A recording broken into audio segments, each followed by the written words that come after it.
So that's it, that we are recording the event.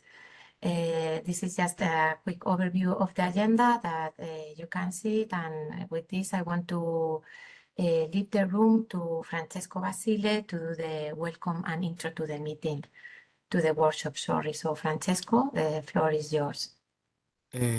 Thank you, Irene. And just a brief introduction to leave the maximum space possible at the project description and the interaction among the different pathway. We are here for our workshop. I will share briefly the screen. Yes.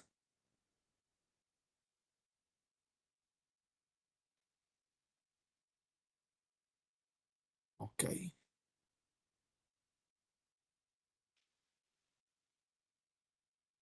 So this is TRI2 workshop related to new material for energy, sustainability, and improved performances. It's inside the knowledge community activities of the TRI2, which is the transition initiatives based on the power production technologies, zero emission power production technologies. These activities are developed together with Irene Carlos that just introduced today in the workshop, and Ignacio Cruz from CIEMAT, and typically in collaboration with Rachele Nocera and Silvia Reale and myself in working in the Ministry of University and Research in Italy. Briefly, why this workshop? I think we have several things that can be obtained through increase of and work on materials, increase efficiency and increase activities and research in materials. The first one is increase sunlight conversion. And this is one of the goals of several projects that we will see today.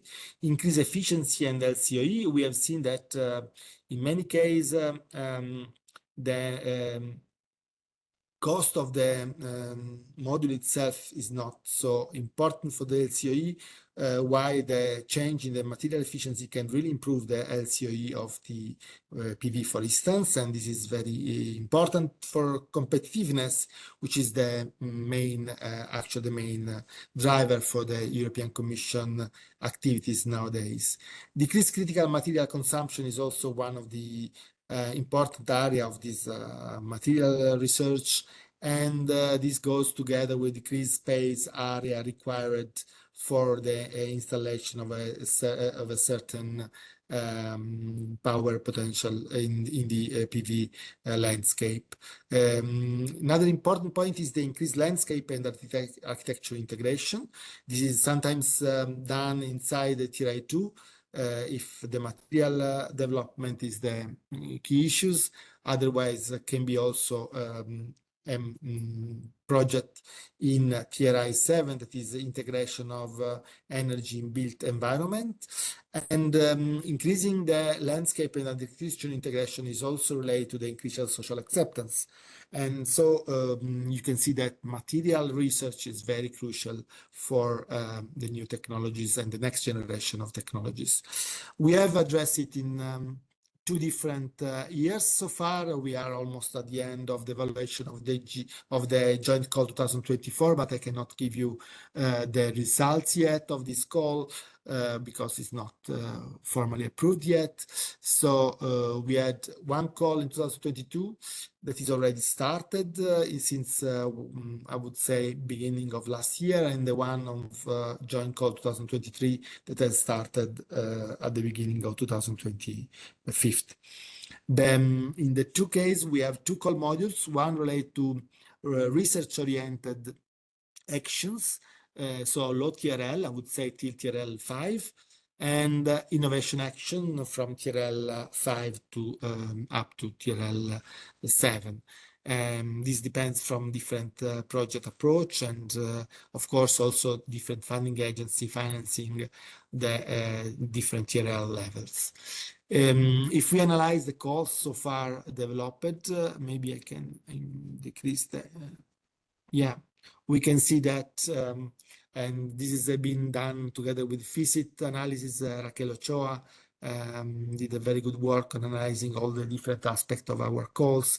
And we can see that a significant number of the power production technology are devoted to photovoltaics.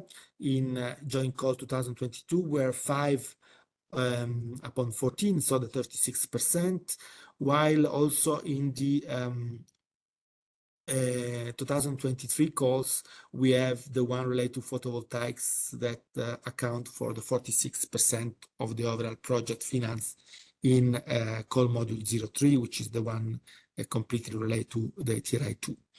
If we look at the calls, the project approved, in the first year, we have different type of technology, from silicon, high-efficient silicon technologies towards heterojunctions, perovskite tandem devices, and perovskite for indoor EOT, but we have also chalcogenide. And we have also some calls related to TRI 7, in which the materials have been addressed in terms of inserting, for instance, perovskite for architectural elements and thin film photovoltaics for energy harvesting in windows.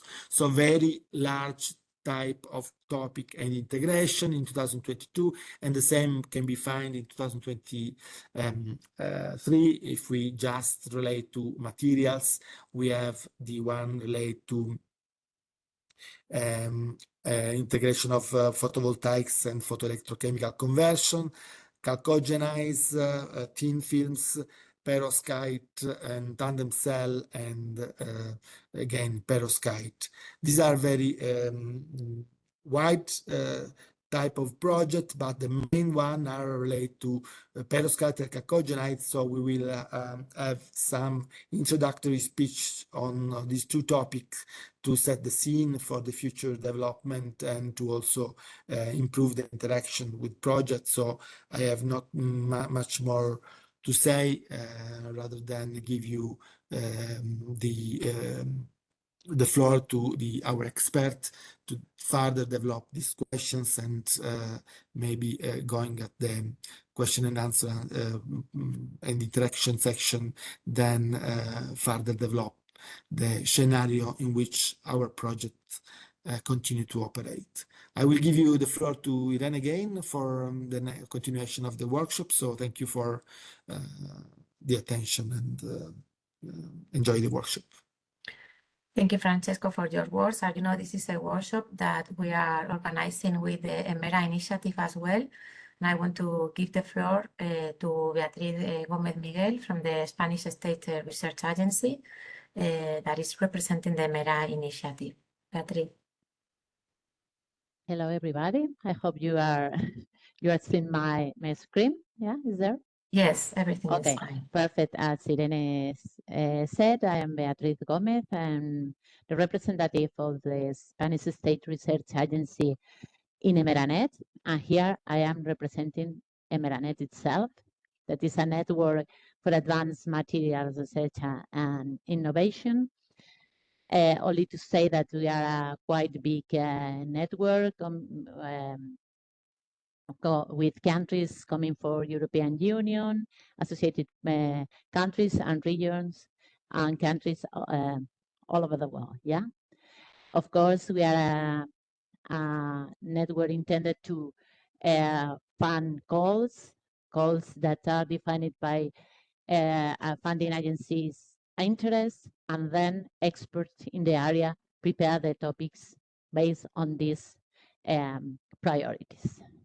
The network started in 2012. Yeah, it's a very old network that has been growing from them, not only in the number of participants, but too in the proposal that we receive each call, that is a call per year, and the public funding that is invested in the projects. We are quite proud about the participation of the industry in the projects, because even if we are an initiative intended to research and innovation with TRLs, I could say lower TRLs. We have a very good participation of SMEs and large industry.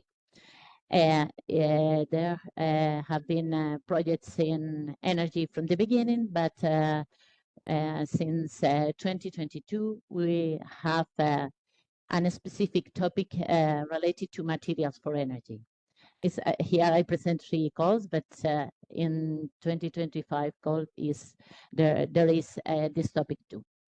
There are several fora where we can collaborate, Emeranet and CETP, but one that can be used right now for everyone is a Materipedia, where you can find the projects. We can look for projects of your area of interest, and you can find there not only the project summary, but the contact, yeah? Then you can establish direct contact if you want, and you can see the partners of the projects. I think it's a very easy way to establish contacts if you consider is of interest. And where we are right now, we are in the middle of the call 2025. We have finished the first step of the call, the first stage, and we have received more than 380 pre-proposals from more than 1,800 research and innovation groups. It's only to say to you that there are a big community there that can be exploited in the area of energy for you. Only to present here the impacts for this topic this year, and here to show you that there are a wide spectrum of possibilities to collaborate in the area of energy. These are the points to be developed in this call, but okay, in the next call will be a really big possibilities to collaborate there. And where we are now and where we are looking into. Emeranet 3 is going to finish in the middle of 2026, but we are preparing, we have plans to continue it. We are preparing a proposal, yeah, because we consider we have a very good background and we can provide added value to the materials ecosystem. We always are looking for this European framework. We have found it in Horizon Europe. And what are our current drivers for Emeranet to continue is that we have a successful collaboration and we want to continue, but 2, because in the dynamic context, advanced materials are enablers for other technologies, and in this environment, priorities have been established, and the first one is energy. And then we have here the 4th, but energy is one of the main fields of interest for Europe. And of course, we have horizontal issues that can take this uptake of society, but to take into account all the policies coming from Europe regarding digitalization, artificial intelligence, research security, etc. Then in this environment, what you can do, Emeranet and CETP were both European initiatives, European Union initiatives, and we are intended to collaborate according to our grant agreements, okay? Then it's good for both of us take into account the advanced materials possibilities and the current priorities established by the communication of the Commission in the advanced materials for the industrial leadership, that apart from highlight the possibilities of advanced materials, as I said before, establish priorities, fields of priority. The first one is energy, but when they when they talk about mobility and construction priorities, energy appear there. Then I think we have here room to collaborate between Emeranet and CETP, and I hope we are going to have a very fruitful workshop and to continue the collaboration. Thank you. Thank you very much, Beatriz, for your introduction to the Meranet and also for the possible future actions that for sure we need to explore and find a way to collaborate here. Now I would like to continue with the workshop. Now it's time for words from the expert in the field. I want to introduce Massimo Masser from the Consiglio Nazionale della Ricerca. So Massimo, the floor is yours. Thank you. Let me share the presentation. Okay. Can you see it? Yes. Okay. Thanks very much for inviting me to talk about this topic. I'm part of the Italian PV Network for Research and Innovation, and I'm also the Italian representative in the IWG for photovoltaics of the set plan. There are just a few minutes available for a quick overview about the topic of calculate solar cells. So I'll give you just some food for thought to discuss about this issue. These are all elements to topics we have discussed recently during our recent national conference of the Italian PV network. So let's start. Okay, let's start with the scenario, the overall strategic scenario. Just to point out where we are, everybody knows in this workshop, I believe, that photovoltaics is already the most effective in terms of the cost technology to produce electricity. But LCOE, as we know, is not the whole story. The role of prosumers is becoming more and more important as the time goes by.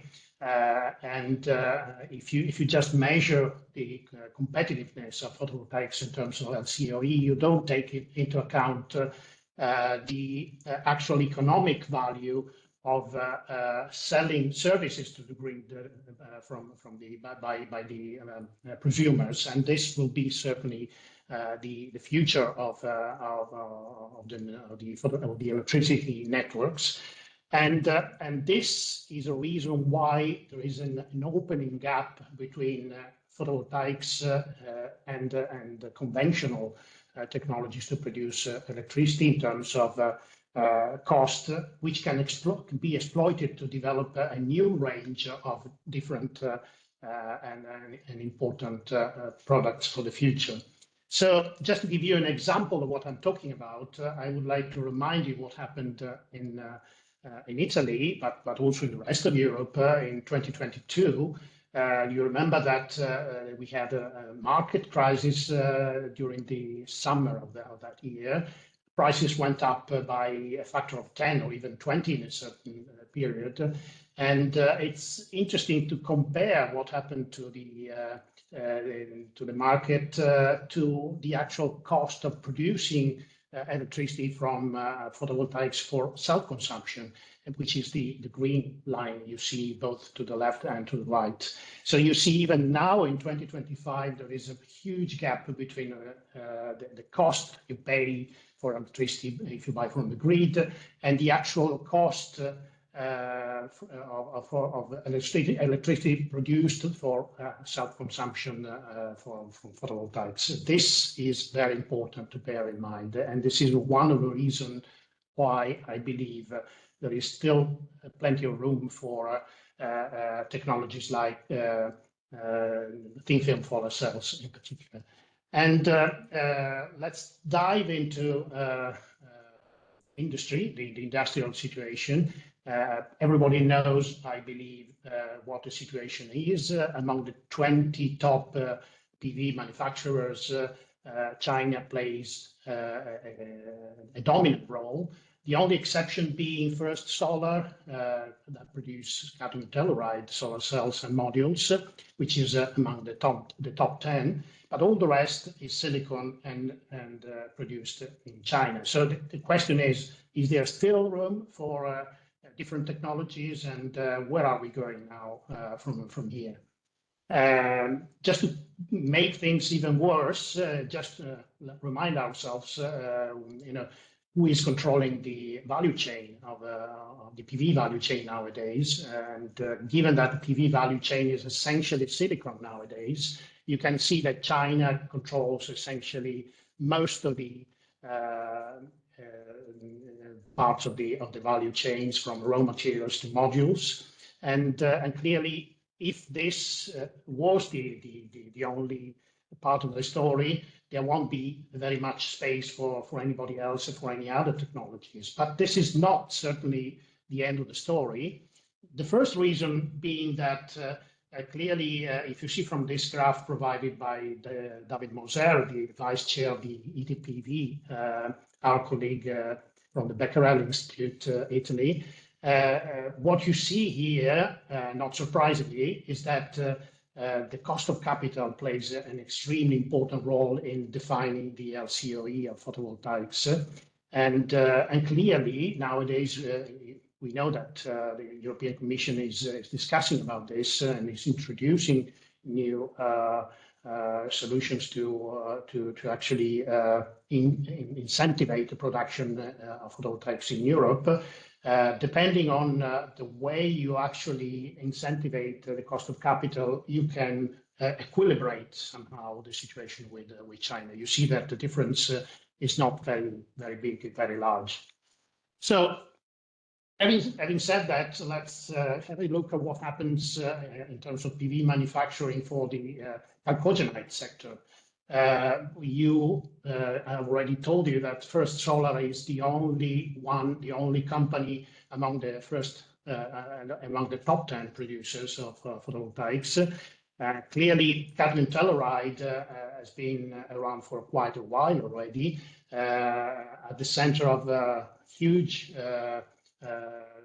discussions about safety, because it contains cadmium. We'll come back to this shortly, but it's important to bear in mind that there are also quite important advantages over silicon, one of which is clearly that silicon is dominated in terms of energy consumption by the production of silicon feedstock, which is a very energy consuming step of the process. And clearly this brings about a lot of advantages of thin film solar cells over silicon, even now that silicon is very cheap compared to what it was 10 years ago. As far as CIGS is concerned, a few years ago, we had a leader in this sector, which was Solar Frontier, a Japanese company, producing CIGS and then CIS solar cells by technologies which are now very much consolidated in terms of industrial production, sputtering plus salinization. The reason why I'm putting them in this slide, even if they ceased production at the end of 2022, is that still there are some reasons to think that thin film solar cells are competitive in terms of performance over silicon, in terms of you see temperature coefficient, what the behavior on the shadows and in the low light conditions. This is something which is clearly in common with cadmium telluride as well. These are advantages that could be very important for integrated photovoltaics, as we know. Mia Soleil is another player of chalcogenide solar cell industries. It's owned by a Chinese company, Hanergy, and it's actively pursuing a new route towards tandem solar cells by incorporating CIGS to perovskite solar cells as an alternative to conventional tandem solar cells, where perovskites are incorporated with silicon, crystalline silicon. And you see from their range of products that they are targeting integrated photovoltaics, but also new applications like in the electric vehicles or something like that.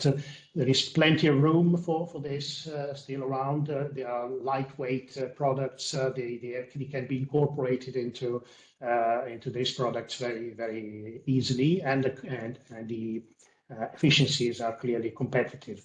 Last but not least, I would like to mention this company, Midsummer, who is a Swedish company also producing in Italy nowadays, in the south of Italy.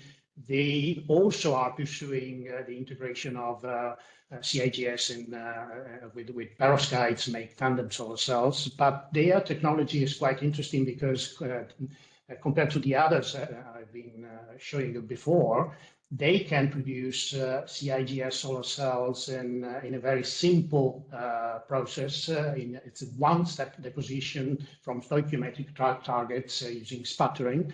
And it's very promising in this respect. So they are still in producing in low volumes, but clearly it's a very interesting option in view of the future of this technology, of the tandem technology in particular, which will dominate the market in the future. So let's dedicate the last few slides to research and innovation. I don't have time to go into details of it. I've seen that there are very interesting presentations coming along during the workshop. My point here is that, as I was telling you, we discussed about these things during our recent conference of the Italian PV network in Naples last week. PV technologies dominated the conference, but the chalcogenides were once a very important topic, and now it's no longer like that because most of the people are working on perovskites nowadays. You can see here the situation, which I think you know very well. Both silicon and perovskites have already reached the thermodynamic limit for single junction solar cells. So the future is tandem, as I was telling you. CIGS and cadmium telluride are right there, about 20% in production, and they can still play a role in the future. But in terms of research and development, as you can see, most of the people are betting on perovskites. The number of papers on cadmium telluride and CIGS are going down dramatically. The only technology being still now increasing the number of publications is antimony selenide, which is a very promising new technology. Quickly, you know what the pros and the cons of these technologies are. Cadmium telluride, as I was telling you, is consolidated in production. It's still under investigation for the problem of cadmium. Copper indium gallium diselenide was a competitor a few years ago, but now clearly no longer competes with silicon in terms of large volume productions. But it's very important. It's very interesting as a technology because of its high efficiency, low toxicity, and possibility of being integrated with perovskites for making tandems. Antimony selenide is the new one coming along. It's very promising. You can see here that there is plenty of room for making research on this topic. I just mentioned one of the topic because there is not very much time to go into the details of this, but clearly it depends on the efficiency you can reach. It depends very much on the orientation of the grains during the deposition, and clearly this depends in terms of the type of the deposition technique you are using. So people are moving very fast to improve this material, and we already reached about 10% efficiency. Cadmium telluride, as I was telling you, there is still room there for making research because people are trying to use cadmium telluride to make tandem cells. But to do that, you have to reconfigure CadTel cells, make it thinner in order to be able to incorporate it with the silicon and make a tandem. In doing this, they are reducing also the amount of cadmium they are putting in the cells. And latest results in the calculations by our colleague Alessandro Romeo from the University of Verona shows that by doing this, they are clearly getting into the range of where you are RoHS compliant. So there is a future for this technology. Finally, CIGS. Clearly, the mainstream of people doing CIGS work, research work, is pointing towards tandem solar cells on silicon, but also on with perovskites. Clearly here, the name of the game is to choose the right sort of deposition technique in such a way that everything is compatible with the companion technologies you are making the tandem out of. So instead of using sputtering and salinization, you go towards alternative technologies which are integrable with the perovskite technology or the silicon technologies. The last two slides are about future development of CIGS in perovskites. There is not only the option to make tandems, conventional tandems out of this material with perovskites, but you can also use nanoparticles of CIGS and incorporate them into perovskites in such a way that you can extract carriers by thermal activations below the band gap of perovskites. So it's a very old concept coming from the 3.5s, multi-quantum well solar cells in particular. There are preliminary, very interesting results coming along this way. But in doing this, people have also understood that CIGS plays a key role in stabilizing perovskites. This is just an example of the positive role CIGS can play as a whole transport layer in perovskite solar cells. So you have essentially hybrid solar cells made of perovskites and CIGS, which tends to be more stable than conventional perovskite solar cells. So in conclusion, I hope I gave you just some food for thought. In a few minutes, there's very much time to go very deep into any of these things, but I hope I've convinced you that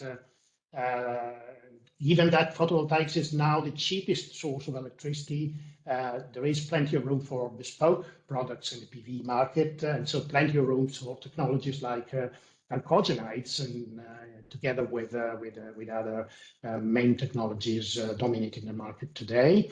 The efficiency of commercial single-junction solar cells have already reached the thermodynamic limit, so we are looking into a solar cell 2.0 now, which is bound to be a tandem solar cells, and in this race, to go over 30% efficiency, chalcogenide can still play an important role. Bear in mind that chalcogenides are complementary, not alternative to perovskites, as in the last few slides I hope I convinced you about. And last but not least, it's important to bear in mind that since we are shaping the policy for the European policy for the future, the Made in EU, it's a very important solution to make sure that the weighted average cost of capital for future investments in PV manufacturing can be sustainable in Europe, and not only for silicon technologies, but also for technologies like chalcogenides. Let me thank all the participants of the Italian PV network, which provided all the materials I showed you in this presentation, in particular those people listed there, and also to the audience of this nice workshop. Thank you very much. Dear Massimo, thank you very much for your words. And thank you very much for your collaboration. I want to invite you to stay with us for the project pitches. That I think that will be very interesting. Unfortunately there was another expert that we were counting on, but unfortunately there has been an unforeseen circumstances, and we don't have his presence, so we have to move on the agenda, and we will start with the SET partnership and EMERA funded project pitches. So the first one is the Tandem project. I want to invite David Fuertes to start presenting the project. Please try to keep it in 5 minutes. Hello, can you hear me well? Yes, David, I can hear you properly. So, and we can see your presentation. So there you go. Perfect. Thank you very much. My name is David Fuertes from the Institute of Solar Energy in Universidad Politécnica de Madrid. I'm talking today to present the Tandem project from the CETP partnership on behalf of the project coordinator, Bart Gerlings from TNO, who unfortunately could not join the meeting today. The Tandem project aims to develop low-cost, sustainable, high-efficiency tandem solar cells based on perovskite on silicon. As according to the PV technology roadmap, is the identified major player for the coming years ahead. The idea, well, it's probably not much and need to explain how a tandem solar cell works. Simply reminder, it's a very efficient way to reduce one of the most prominent performance losses in conventional single junction solar cells, is the possibility to stack several subcells on top of each other in order to filter the solar radiation and make a better profit of the incoming energy there. So by means of combining wide bandgap perovskite on top of a silicon sub-bandgap solar cell, we can aim at a much more efficient capture of the solar radiation and therefore to convert it into electricity with a much higher efficiency and yield. The project aims at developing low-cost solutions for this tandem configuration. The idea is to use well-established at industrial scale silicon cells, basically passivated emitter contact cells, and also to develop high throughput large area solution processing for the top subcell for the perovskite. In addition, we also aim at a sustainable technology development by using green solvents for the perovskite top cell processing, and also a significant reduction of silver and indium critical raw materials usage. Regarding the silicon subcell, the idea is to use a modified PERC cell by means of a TOPCon-like emitter, which is applied to optimize the bottom cell. In this task, the project partners Calion PV, GUNAM, and the Institute of Solar Energy in Madrid are the main responsibles for this line. Calion is Europe's only integrated ingot cell module manufacturer, so it's a vertically integrated manufacturer providing ingot cells and wafers. GUNAM is the national Turkish Solar Research Center, and a similar role is played by the Institute of Solar Energy in Madrid in Spain. The idea, as I mentioned before, is to combine a TOPCon-like modified PERC cell, which is a well-established technology in the industry, and therefore to finely tune the absorber properties in order to take the most advantage of this approach. With regard to the perovskite top cell, the idea is to do solution process absorbers in order to ensure scalability and also low capex using environmentally benign green solvents, and the use of critical raw materials is also minimized by use of atomic layer deposition technologies for the layer stack accompanying the perovskite top subcell.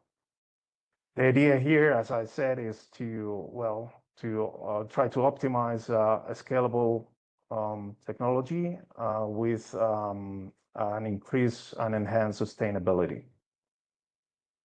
One of the last work packages included in the project is dealing with the monitoring performance of prototypes in outdoor testing at 2 different locations from our partners in the Netherlands and Turkey.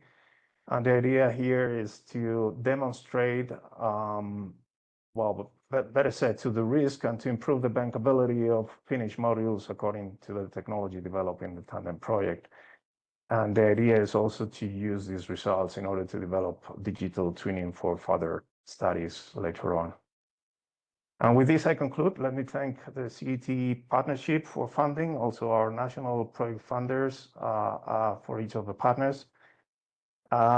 it's still under development, but you can also have a quick look at the project website, which is included here in this slide. And finally, thank you very much for your attention. So thank you very much, David, and it was very timely. Now I leave the room to Francesca Brunetti for the project Spotted.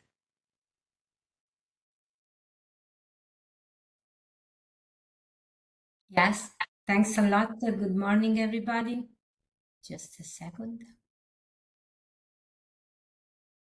Okay.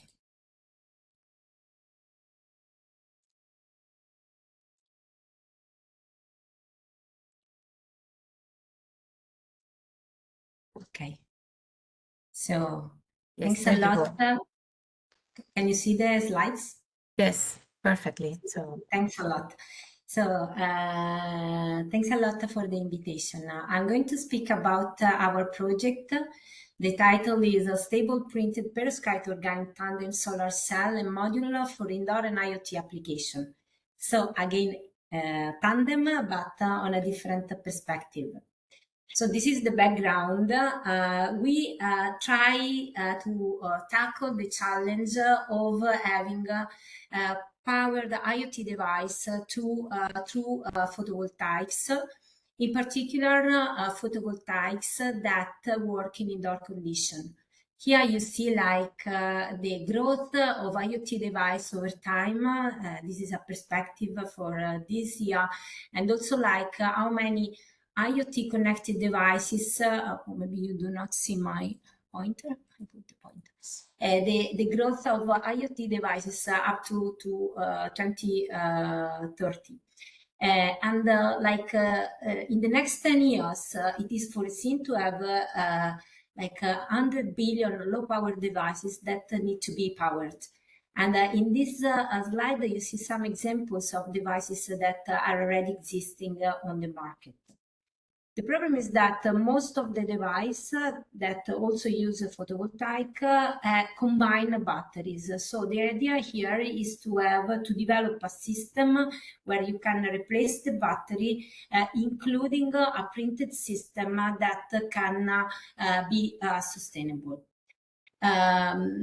What is different of indoor devices respect to what we normally see for photovoltaic is that we tackle much lower energy, because when you think about lower wearable electronics, the power that you need are not in the range of terawatt, that is what you normally want for a solar farm, but is in the range of milliwatt. So in this graph, you see like the different type of a system that you can power with indoor photovoltaics. And for example, if you need to power a sensor, you need a milliwatt of power. So like the problem we try to tackle with the Spotted project is a little different. First, from a power point of view, the other characteristic is that normally you move around, so you've got an environment where the light is different, the light intensity is different in all the different position where you are, so you need to be able to get the power even with a low light illumination. So the first point is that you got a low low power of the light, and then also you need a low power from your sensor. So it's a little different point of view respect to what you normally see. And the other aspect that you need to see is that the spectra of your illuminant is different from the sun. So normally when you work with a tandem device, for example, as we saw in the previous presentation, you want to optimize the absorption over the sun, that is the gray image here, where in indoor, normally your optimization of the device depends on the light source that you consider. So for example, this yellow is the white LED, and then you need to optimize your device to absorb the maximum it can in this spectrum range. Here I report a literature review that we were doing and publishing in a paper within this project, where we show all the different technologies working for indoor, and we see that here, like considering the fill factor and the maximum efficiency that we can achieve, like a new material, like for example, perovskite inspired material could achieve a very high efficiency when compared to other technologies. And this is exactly the idea of the Spotted project. So in this project, what we want to do is to merge to technology to optimize the absorption over the white LED system. So the perovskite inspired material, for example, the bismuth-based perovskite inspired material have a very high absorption in the range where there is the big peak, like around 500, 400 nanometer, where there is the big peak of the white LED, while the organic material can absorb the light in the other range.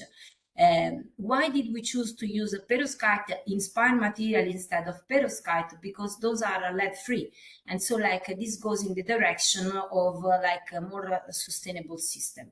And the idea of the project is to realize the tandem system that is reported here on a flexible substrate, including the contribution of perovskite, an organic device, one on top of the other.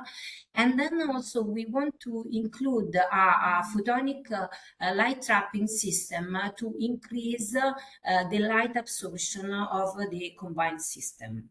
Which are the main target then of the overall device is to get a solar cell that achieve 35% under indoor illumination at 1000 lux, using less toxic solvent, and like combining these two layers to make a module out of this, to have a stable system of 1000 hours, and then like to have a sustainable approach to the system, because we will have like printed device on this flexible substrate. Francesca, the time is okay. Thank you. Yeah, finished. This is the Yes. consortium. Like these are all the partner. This is the timeline. I leave here just the reference, because we have been already publishing some paper on this activity. And actually, since we speak about indoor, there is going to be an indoor conference we are organizing here in Rome. So if there is anybody in the audience interested, just join, because we are discussing how to measure this system within this consortium and in collaboration with others. So that could be very interesting conference to participate. Thank you, and these are my contacts. Thank you, Francesca, for this very interesting presentation and for letting us know about the conference. So I'm inviting the next project to the floor. That's Luca Paschini with the Icarus project. Okay, thank you. So I'm going to share this one. Can you see my screen? Yes, we can see it now. Perfect. Okay, so good morning again, everyone. I'm presenting briefly this project. The name is Icarus, and that stands for Integration of Photovoltaic and Photoelectrochemical Conversion for a panchromatic utilization of sunlight. So let me briefly explain the concept behind this project that was funded under the Clean Energy Transition Partnership, in particular related to hybrid renewable energy solutions that aim to integrate electricity production with the production of energy carriers like hydrogen or solar fuels. We could also call them like that. So in the general concept of the project, we are going to split the incoming radiation in two parts using a dichroic system that can also concentrate the light. And the main point is that we recognize the blue and UV part of the spectrum is normally efficiently utilized by photoelectrochemical systems where the photoanode, where the oxidation takes place, use high energy photons and are materials with a medium to high band gap, typically metal oxide semiconductors. On the contrary, these photons are not as efficiently used by the photovoltaics we employ today. So rather than sending everything to the photovoltaic and then using part of the power to produce hydrogen, we propose to separate the photons from the very beginning and to integrate the photovoltaic electricity production with photoelectrochemical hydrogen production at the same time. In addition, the produced green hydrogen in this project is also stored locally. So the idea is to have a prototype and in the future a technology that can be used to locally have a source of long-term usable energy vector or energy carrier like hydrogen.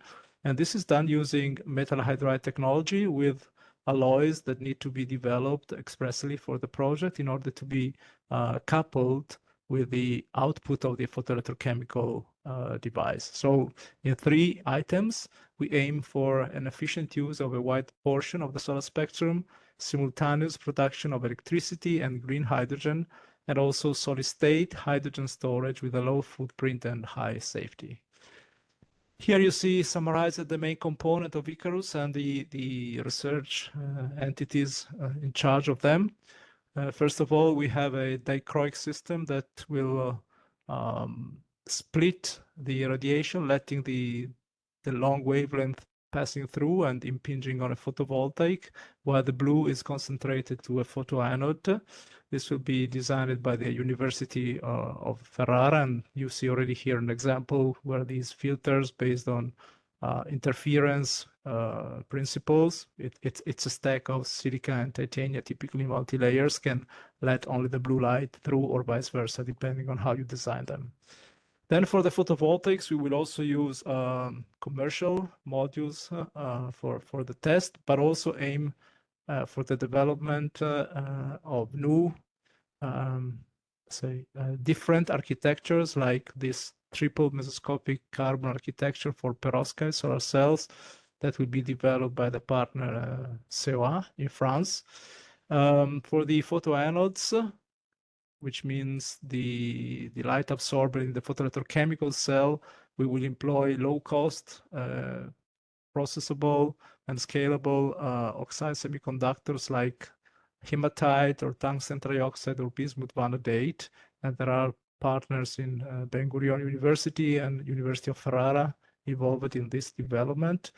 And for the hydrogen storage, the intermetallic hydrides of 2 different types will be explored by the University Autónoma of Madrid. We as Unibo are the project coordinator. We will follow the different parts, different steps, and we'll take care of the design, assembly, testing, and the realization of the final prototype. So in a sentence, as was requested, I will say that the Icarus demonstrator aims at a combined solar to electricity plus solar to hydrogen efficiency, which is not below the one of the single photovoltaic module. Which means if you compare with using the photovoltaic for both electricity and to feed an electrolyzer, that represents a significant step forward. And to conclude, this is my contact. I am the University of Bologna, and here you also have the website of the project, which is up and running, although we are updating and we need to improve a little bit still. And these are the partners, Bologna and Ferrara in Italy, 2 universities, CEA in France, Madrid in Spain, and Ben Gurion University in Israel. And thank you for your attention. Thank you very much, Luca, for your presentation. Now I'm inviting the next project that is funded by the MERA initiative, and it's the Clear PUV project.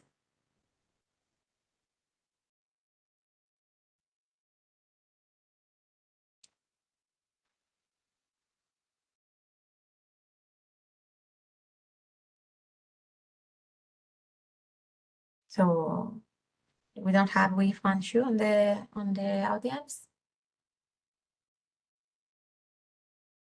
Okay, let's go to the next project. That is the greenhouse PV.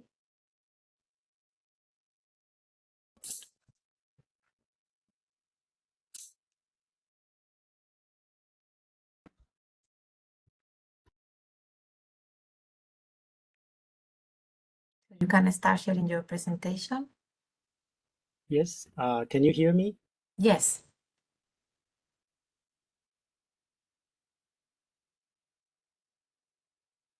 Okay, hold on 1 minute. Sorry, I'm not very familiar with the operation.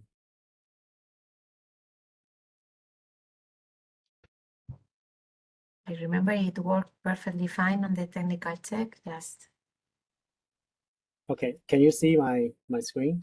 yes, there you go.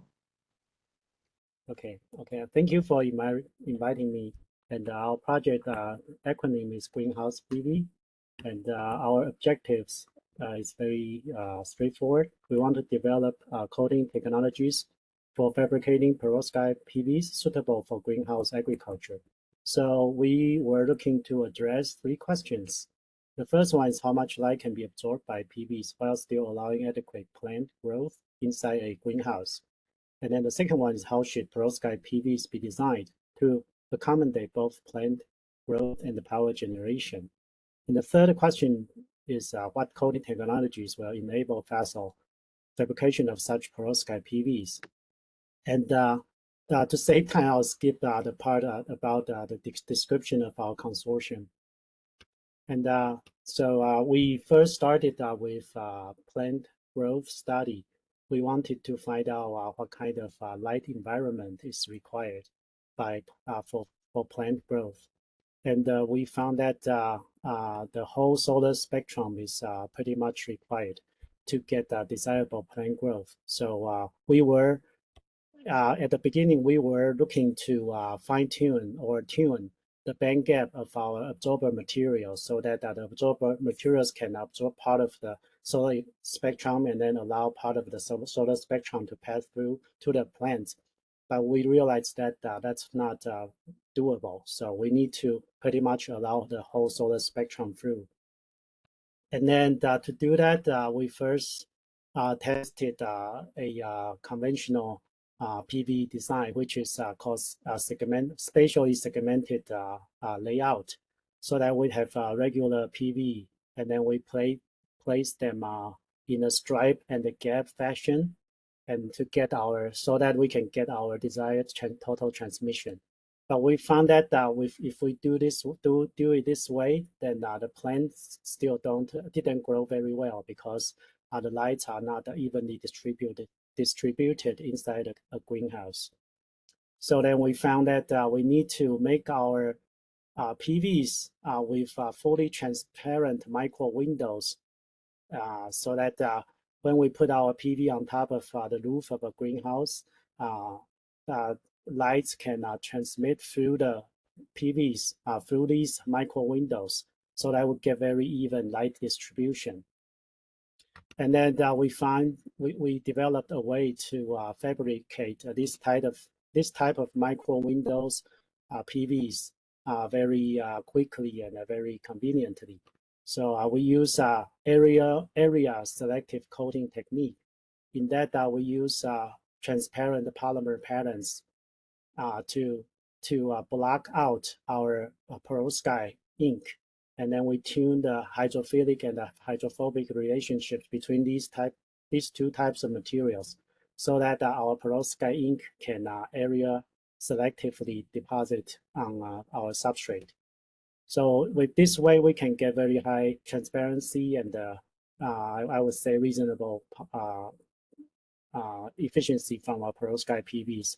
So the best we could do now is probably about 10%. This 8% number was a little while before.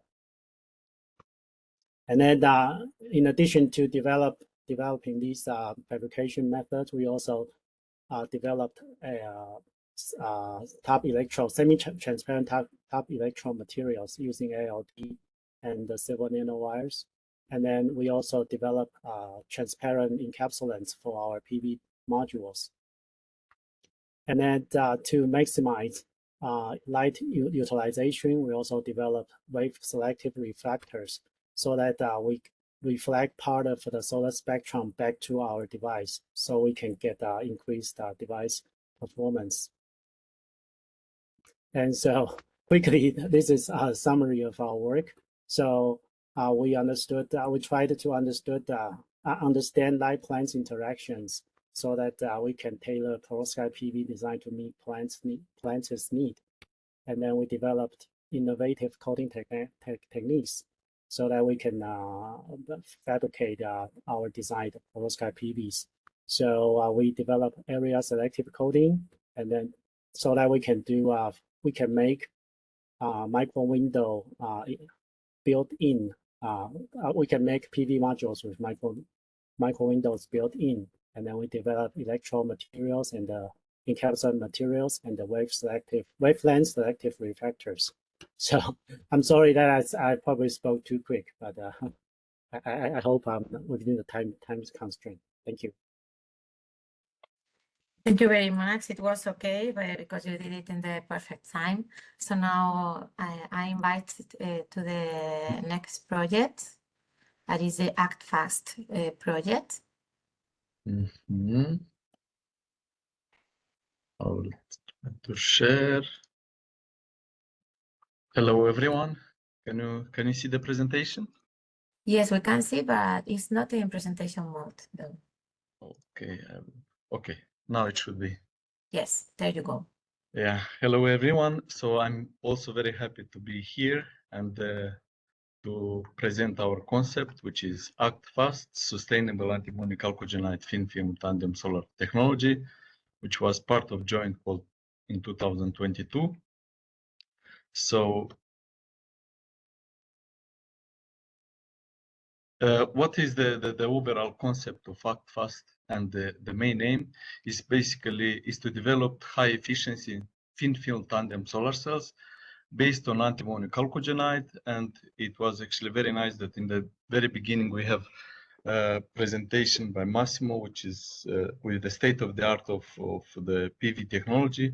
And tandem is actually one concept which gives a lot of benefit, especially when we come to antimony chalcogenide, which is a booming technology nowadays.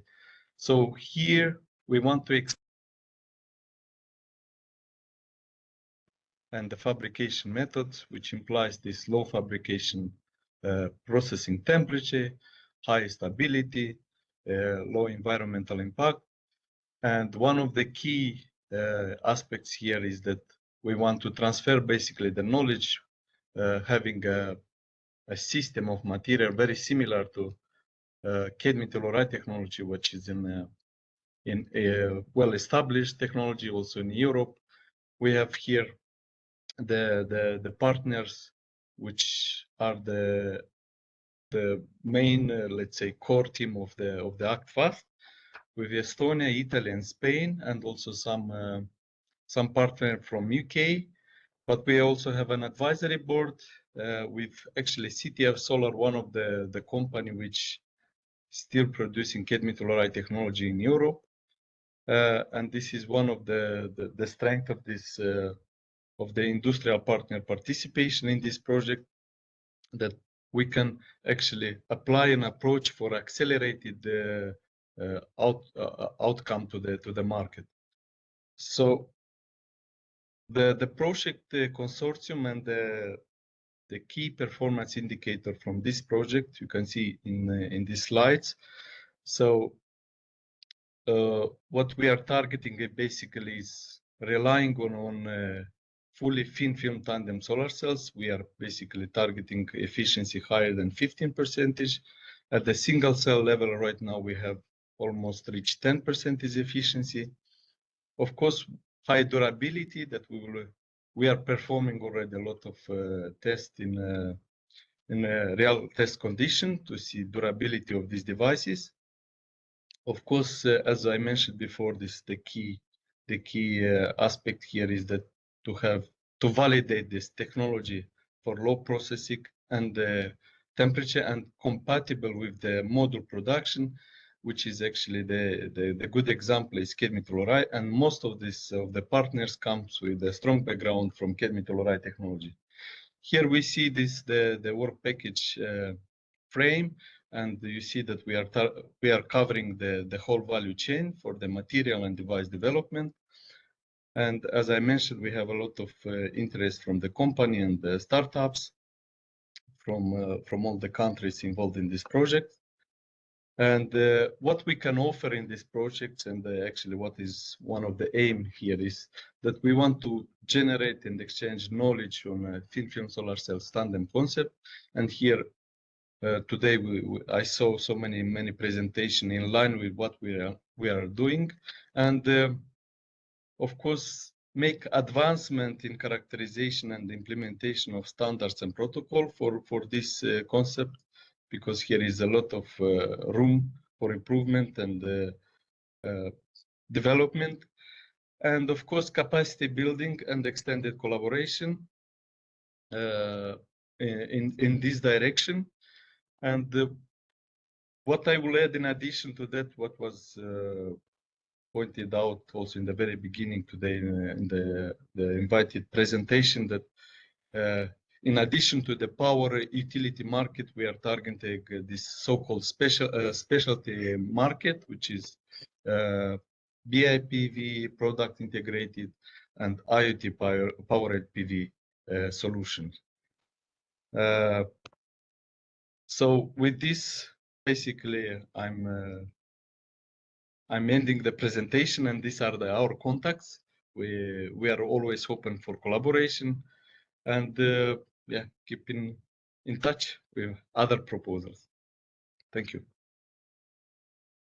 Thank you very much for your presentation. Before to continue to the next, I want to invite again to the Clear PV project, if it's in the room, because the presenter was there before.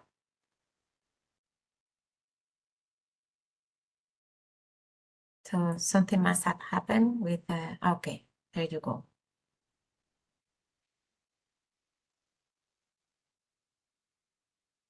I think you are muted.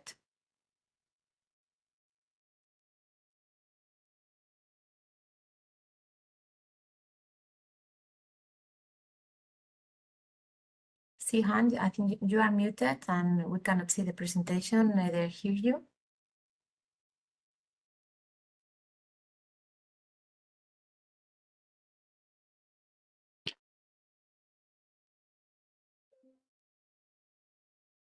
Yes.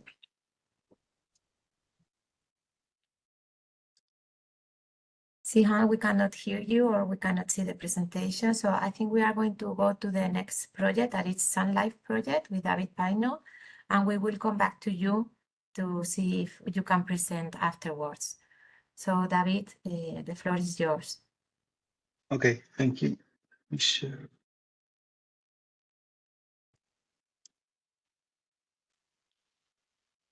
Okay, you can see the presentation? Yes, you're all Okay, set. thank you. So yes, I'm David Paino. I'm postdoctoral researcher in the group of Raquel Caballero. And sorry, let me go to the first slides. This one is the last one. Yes, and I will be presenting our project, that is versatility of sustainable low-cost chalcogenide thin film solar cells with acronym of Sun Life. So the problem that we want to address in Sun Life is the difficulty of integrating the current photovoltaic technologies into the society with sustainable, safe, and low-cost energy production. The challenges that we face are we have to overcome is the development of photovoltaic technology that is easy to integrate in either buildings, infrastructure, industrial, or consumer products. And the way that we want to overcome this challenge is by offering in-field solar cells based on antimony sulfoselenide and elemental selenium, because they are very promising solutions with a low environmental impact and scalable processes that are able to be used either in outdoor and indoor applications. So yes, the specific needs for these projects that we had to meet are first, we avoid the use of toxic compounds and organic materials. This is basically to ensure a long operational lifetime. And in the terms of the materials itself, we have to explore for the antimony sulfide, we will explore the novel P-type dopants, and of course, strategies to enhance performance by passivation of bull and interface defects. And also very important to develop a reliable method of controlling the sulfur and selenium ratio. That is what will define which kind of light environment will be better for. Speaking about elemental selenium, our focus here will be on develop the thin fields on sustainable substrates without relying on elements like tellurium. And what we aim to demonstrate in Sunlight is that this solar cells functionality can be extended to flexible, transparent, and ceramic substrate, because these materials are very versatile and very compatible. Finally, we will validate through a pilot testing and life cycle assessment this technology. So the consortium is composed of 4 research institutions, 2 universities, and 1 company, plus 1 end user. So the CSIC in Spain is the coordinator of the project. It's also part of the is giving the speciality of the synthesis along with the CNRS in France and the INL in Portugal. The specialization of characterizations are bring by the University of Palma in Italy and the Tallinn University of Technology in Estonia.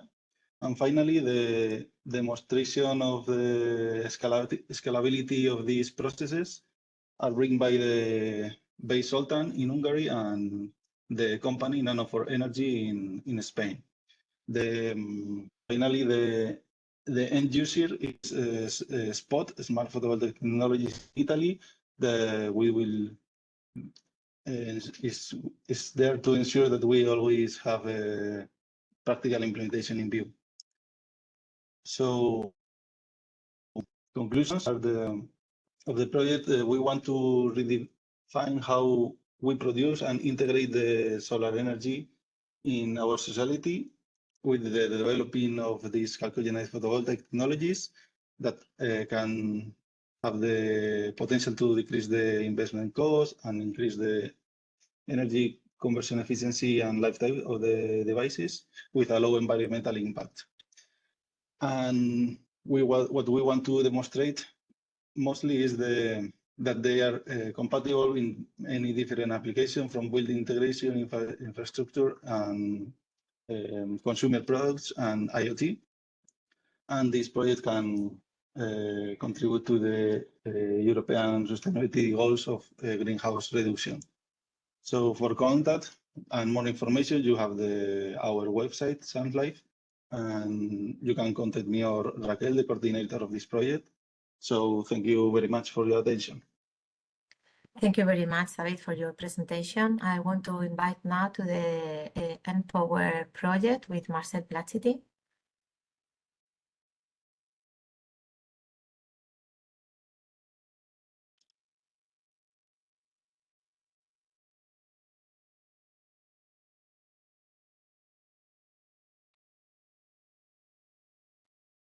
Okay, good morning, everyone.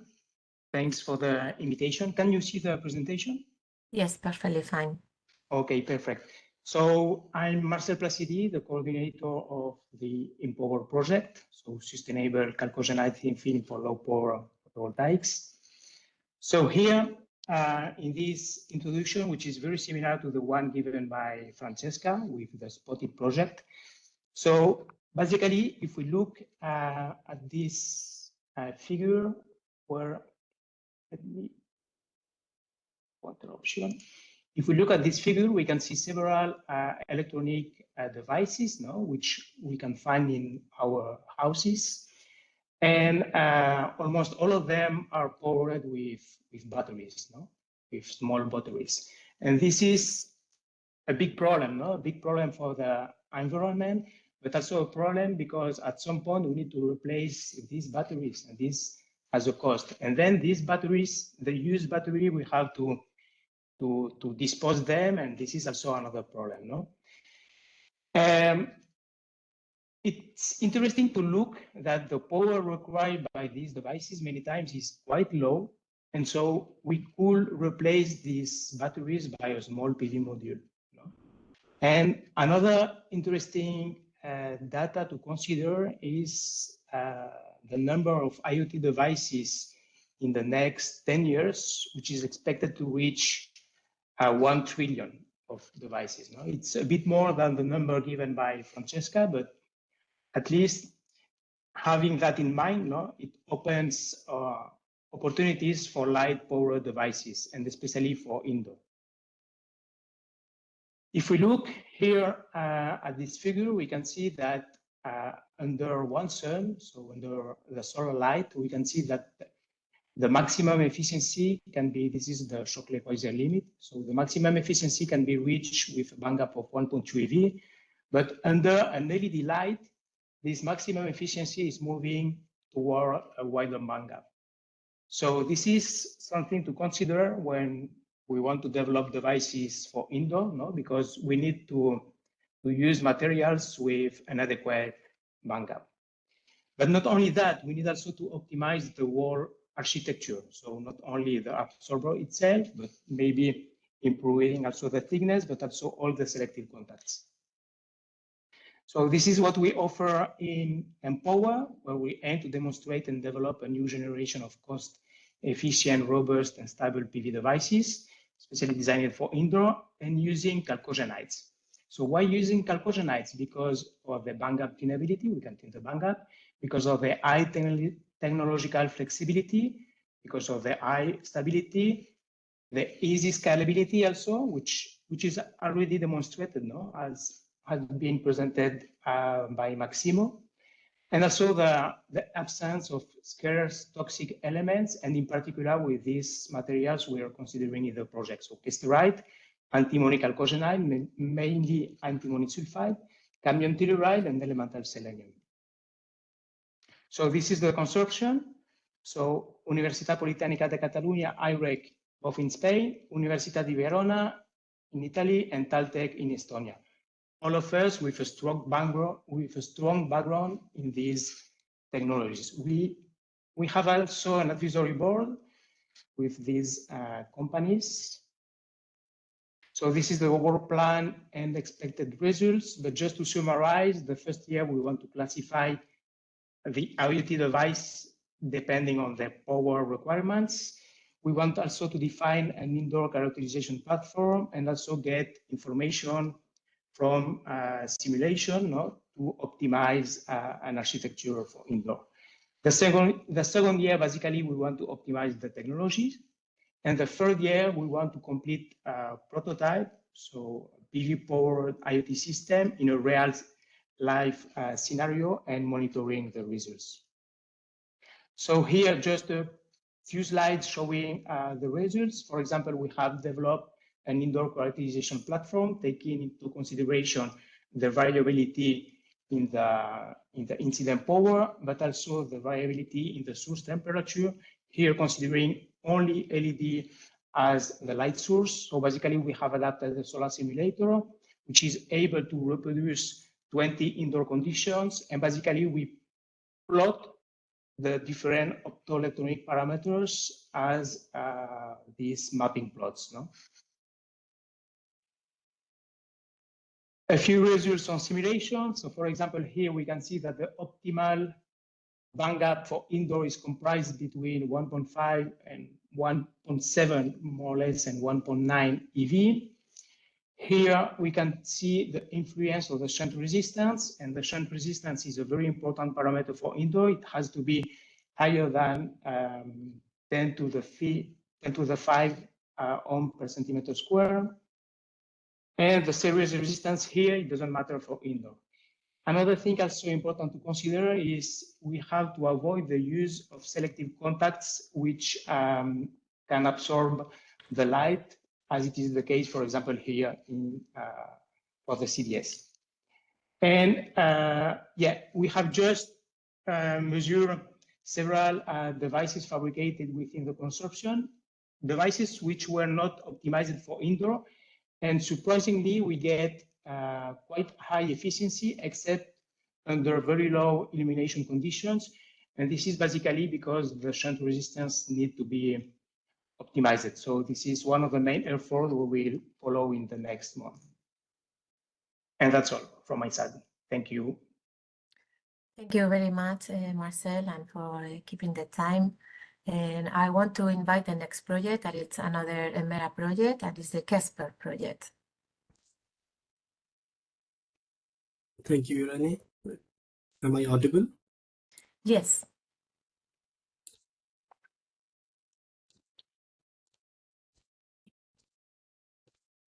Okay, so the slides should be visible now. No, it's not the, Yeah. the slides. I can see your screen, but not the slides. Wait a second. Let me try again. Now it should be visible. Yes, Okay. they're visible. They are not in presentation mode yet. Oh, it should be now. Still not? No. Okay. Because it's still not? No, it's not. You can see the PowerPoint with the slides on the side. Strange. Okay, I think I found it. Now it should be. Yes, there you go. Very good. Okay. Thank you very much, Irene, for giving us the opportunity and invitation to talk about our project. Very nice pitches over the morning. So I want to discuss about this ERA-NET project, which was started 3 years ago, which was on this developing chalcogenide-based photoelectrodes for photoelectrochemical application, and to be specific, water splitting and generating ammonia, for example. So this is the overall goal, developing earth-abundant and non-toxic and tunable photoelectrodes for renewable hydrogen and ammonia generation. It's an ERA-NET project, so I will go straight to the problem that we want to solve. As you all know that the ammonia is really the chemical which is very, very important to the humanity since a century now. So it is relying on the Haber-Bosch process. So what we want to propose, we have proposed here is that we take the feedstock from manure and also agricultural waste in the form of nitrates and feeding it to an photoelectrochemical device which can generate ammonia. And you can extend this also to make, for example, CO2 reduction, and you can also take water to generate hydrogen. So conceptually, the device looks something like this, and it has application in multiple domains like making fertilizers or energy carriers, fine chemicals, for example. And this is really a process that contributes to a lot of greenhouse gas emission, which is close to 3% globally, Haber-Bosch process. And the alternative feedstock that you can use apart from nitrogen is NOx, because nitrogen is a triple bond, very hard to break. So in principle, what you want to do is to use PV grade semiconductors, which were actually presented in this meeting today, silicon, 3,5 perovskites, and even tandems.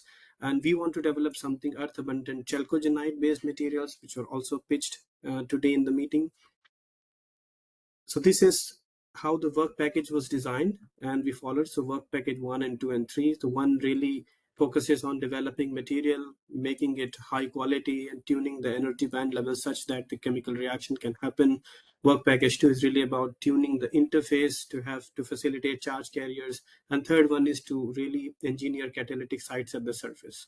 But the setback is, and this is not only for casterite, but for many semiconductors, that they are unstable in the aqueous media and they lack inherent activity to do hydrogen evolution and nitrate reduction. You need to put co-catalysts on the surface, which are very, very scarce. Some of them are very expensive, for example, and even co-catalysts tend to degrade. For example, if you test it for hours, you will see the loss in the activity. So stability is a major bottleneck. So what we pursued here, we developed a highly stable wide band gap. So we thought that if we open up a band gap a little bit, you can stabilize the semiconductor a bit. So we veered away a little bit from casterite and also investigated casterite-alike semiconductors, which I'll show in this slide. So briefly, these are our preliminary results, and also some of them are published. So you can see CIGS, which was actually much talked today, the PV grade ones, which is close to 20% now on the large scale. And if you increase the band gap, if you go over this 1.7 EV barrier, somehow this semiconductor becomes very, very stable. So I'm talking about the sulfide version of it. So if you replace selenite by sulfur, you increase the band gap. And also if you replace indium with the gallium, you can tune the band gap. So this way you can literally tune the band gap from 1 EV all the way to 2.4. And this is also a good range where you can actually make a tandem cell. So later on you can couple CIGS with some low band gap material. And you can see the conduction band, we have actually tuned it by incorporating gallium in the lattice. And then, so this is how the work, the consortium was divided. We have collaborators and the partners in the project from INL who are actually playing with the interface and also really putting up the functional coating at the surfaces. And then we have a partner from DTU, Professor Peter, and he is expert in the electrochemical studies, and his job is really to look at back testing for water splitting and nitrate reduction. And we are the coordinators in this case, and also responsible for developing materials and doing optoelectronic characterizations. So with this, there are a lot of information in the background, but I really want to come to the conclusion here that we have demonstrated PEC with photoelectrochemical activity on bare CIGS surface without putting any protective coating. This is a little bit remarkable in the sense all the PEC systems that you see have these buffer layers and those stabilization layers on top, but we have made a semiconductor itself very stable that it can facilitate this process. And in this process, we have also find out what are the active sites that are responsible for the activity. So you can engineer at atomic level these sites and enhance the activity. And in this case, it's gallium and indium. Some self-passivation, we have discovered that you can self-stabilize these semiconductors. Photocurrents you can improve by changing the band bending. And also there is a direct correlation of the defect and the activity and the product selectivity. So defect becomes a knob. And here are some of the results at the bottom you see. The one relates to the CO2 reduction, and the second one showing the stability for more than an hour. Right now we have more than 24 hours of stability without any protection layer. And the third one is really showing the nitrate reduction activity, generating really ammonia from this semiconductor. With this, I thank everyone today joining this meeting, and also our partners in this project and the local funding agencies. You can reach us out at these emails. I'm the co-coordinator of this project. We also have a project website, and it's also a LinkedIn through which you can reach out, and we'll be happy to collaborate on further aspects, because really the materials that were presented today, we all work on that, like antimony selenide, antimony sulfides, and others, and silicon, of course, perovskite. So we'll be happy to collaborate with you. Thank you very much. Thank you very much for your presentations and the interesting conclusions. I want to invite now to the Hidden PV project. It's Pedro Vidal. Hi. Yeah. Can you hear me? Yes. Okay. Can you see the screen? Not yet. Yes, there you go. Okay. I'm Pedro Vidal Fuentes from IREC Barcelona. I'm here in behalf of Victor Izquierdo, who is the coordinator of the Hidden PV project. These new wide bandgap photovoltaic devices based on sustainable materials and eco-efficient processes for ubiquitous integrated PV applications. So the project motivation, as a lot of the projects that have been presented so far, is to transfer the traditional PV for solar farms to all the different possible applications. That's it, from building integrated to vehicle integrated to all the different possible scenarios where PV can be adapted to. But for this adaptation, traditional technologies like silicon, or such it have been presented in the morning, show kind of poor performance under non-standard illuminations, indoor illumination, has a lot of visual intrusivity. It's normally rigid or difficult to integrate mechanically, and or based on scarce materials, for example, like CIGS or cat telluride. So with this motivation, the project objective is to find solutions for 2 different scenarios. And for this, we will explore 2 different materials or family of materials. We are tailoring first, as for example, Marcel Placid explained before, some indoor scenarios in which the optimal bandgap for performance is around 1.9 EV or close to 9, between 1.5 and 2 EVs. And with these indoor scenarios, you can think about powering several IoT devices in which the power requirements are very, very low.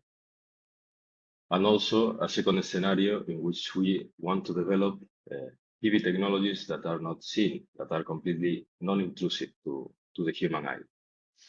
So this will imply to design, for example, completely transparent PV windows. And this, everything is tailored together, trying to find lightweight application into lightweight substrates and eco-efficient processes by inkjet printing.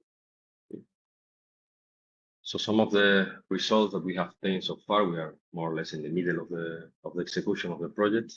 In relation to the transparent PV, we have developed a fully ALD synthesis for transparent photovoltaics that is completely oxide-based.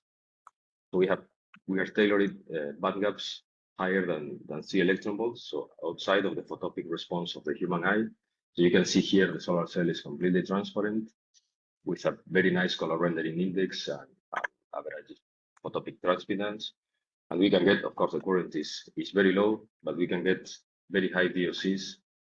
So this, I think, we think that it's a very promising technology for some very specific approaches.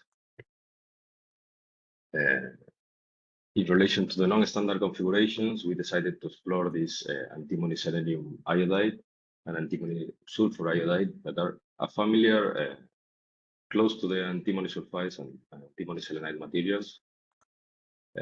These are very little explored in the literature, and we have developed a synthesis route based on evaporation at close space annealing, and we are able already to get some very compact films with pure phase and properties that are compatible with solar cell integration. So we are very happy, and we are now able to move to the next steps in the project. And finally, these novel materials we need to define the structures for these new materials. So the selective layers for holes and electrodes. And we are exploring this by means of inkjet printing methods. So really cost-efficient methods in which all the technologies we want to transfer to this method at the end. So now we have proven indium sulfide for more established kesterite technology, but we are now exploring some oxides in order to transfer them to the fully transparent solar cells. We have participated in a lot of conferences, and we already have some publications and much more to come. And finally, this is the consortium between the IREC in Spain, Center of Physical Science and Technology in Vilnius, Lithuania, and University of Luxembourg. And this is the general structure of the project. So that's it. Thank you so much for the invitation to participate. And I hope I was on time. It was in a perfect time. So thank you very much, Pedro. And now I want to invite the project Paracelsus with Carlos del Cañizo. Yes, hello, good morning. Let me share. Just a second, please.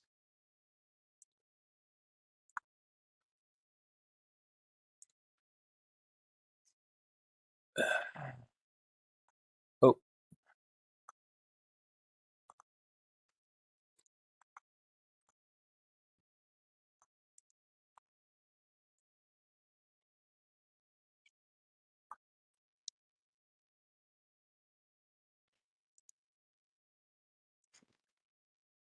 Are you seeing my screen? We were seeing the screen now with the presentation and in presentation mode. So you are already set. Okay, thank you so much. Well, good morning, everyone. I want to present the project Paracelsus, Parallel Connected Copyright Silicon-Based Tandem Cell. First, the motivation. I think it is clear for all of us how the photovoltaic solar energy technology is evolving, and in terms of efficiency and the different commercial technologies based on crystalline silicon, the aluminum back surface field, the PERC, and then the family of passivated contacts, TOPCon and silicon heterojunction, and so on. They have been able to maintain even at the industrial level this growth of 0.5, 0.6% absolute increase in efficiency per year. The next family is for sure based on silicon-based tandems. And for that, there has been a family of silicon perovskite is clearly the one with the greatest interest and with more possibilities. It has achieved an impressive improvements in performance. Yet there is still unclear how the instability problem can be solved, or to what extent, even if there are also very nice progress on that, because it may be associated to intrinsic issues. And there are lots of efforts tackling on this degradation challenge, and that is really nice. And as I said, there is a really impressive process in that respect. So we may solve, let's say, this challenge. But anyway, our approach comes from the idea not to put all the eggs in one basket. Okay, let us explore other possibilities just in case the stability challenge associated to perovskite do not give the results that we wish. And so that is why we want to explore alternative device structures using well-proven and stable photovoltaic materials, just to reduce this risk of degradation. And also combine that with a connection in parallel configuration instead of the more conventional series connected configuration, because that gives superior tolerance against mismatching.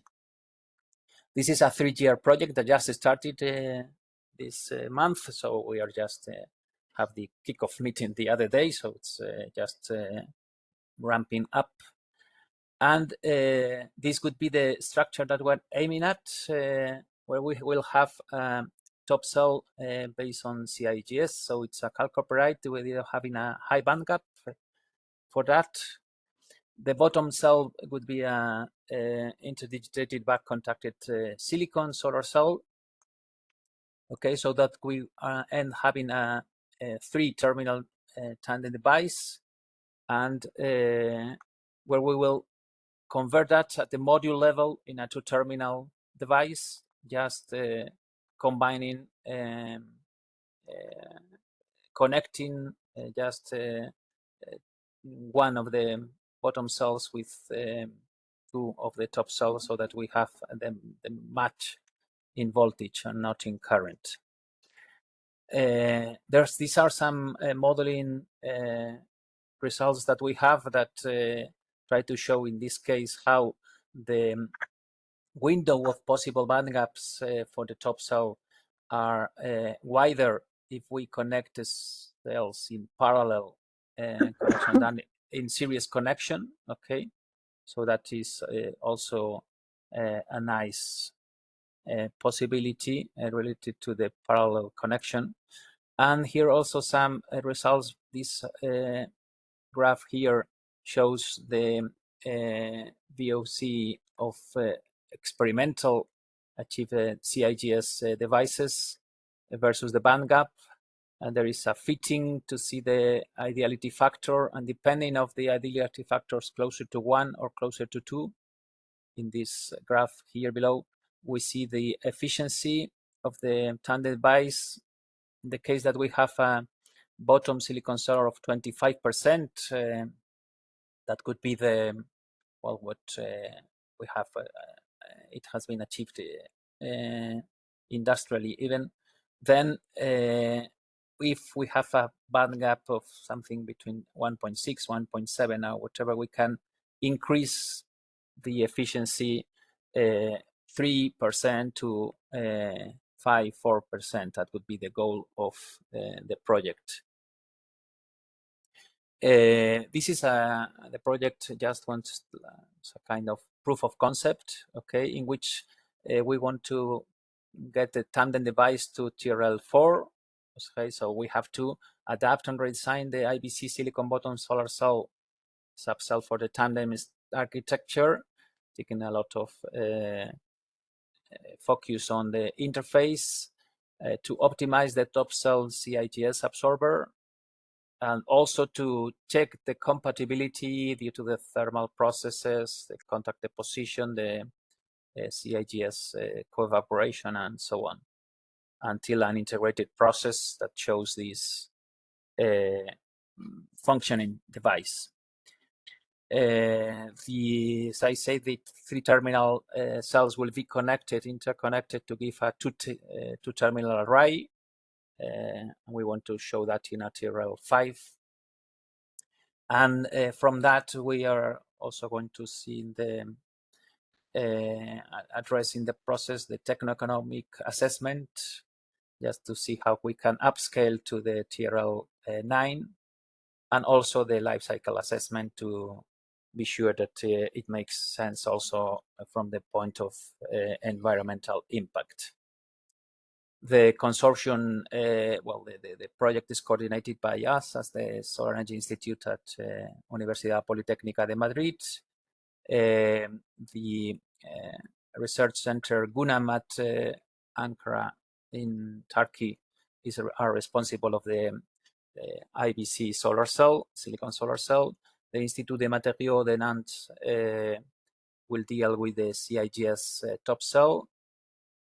And the Mondragon Assembly, a Spanish company with the main subcontractor, the University of Basque Country, will be responsible also with for the interconnection and the to the two-terminal module from 3-terminal solar cells.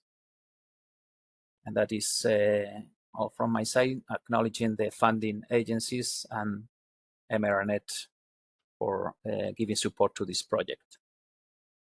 Thank you.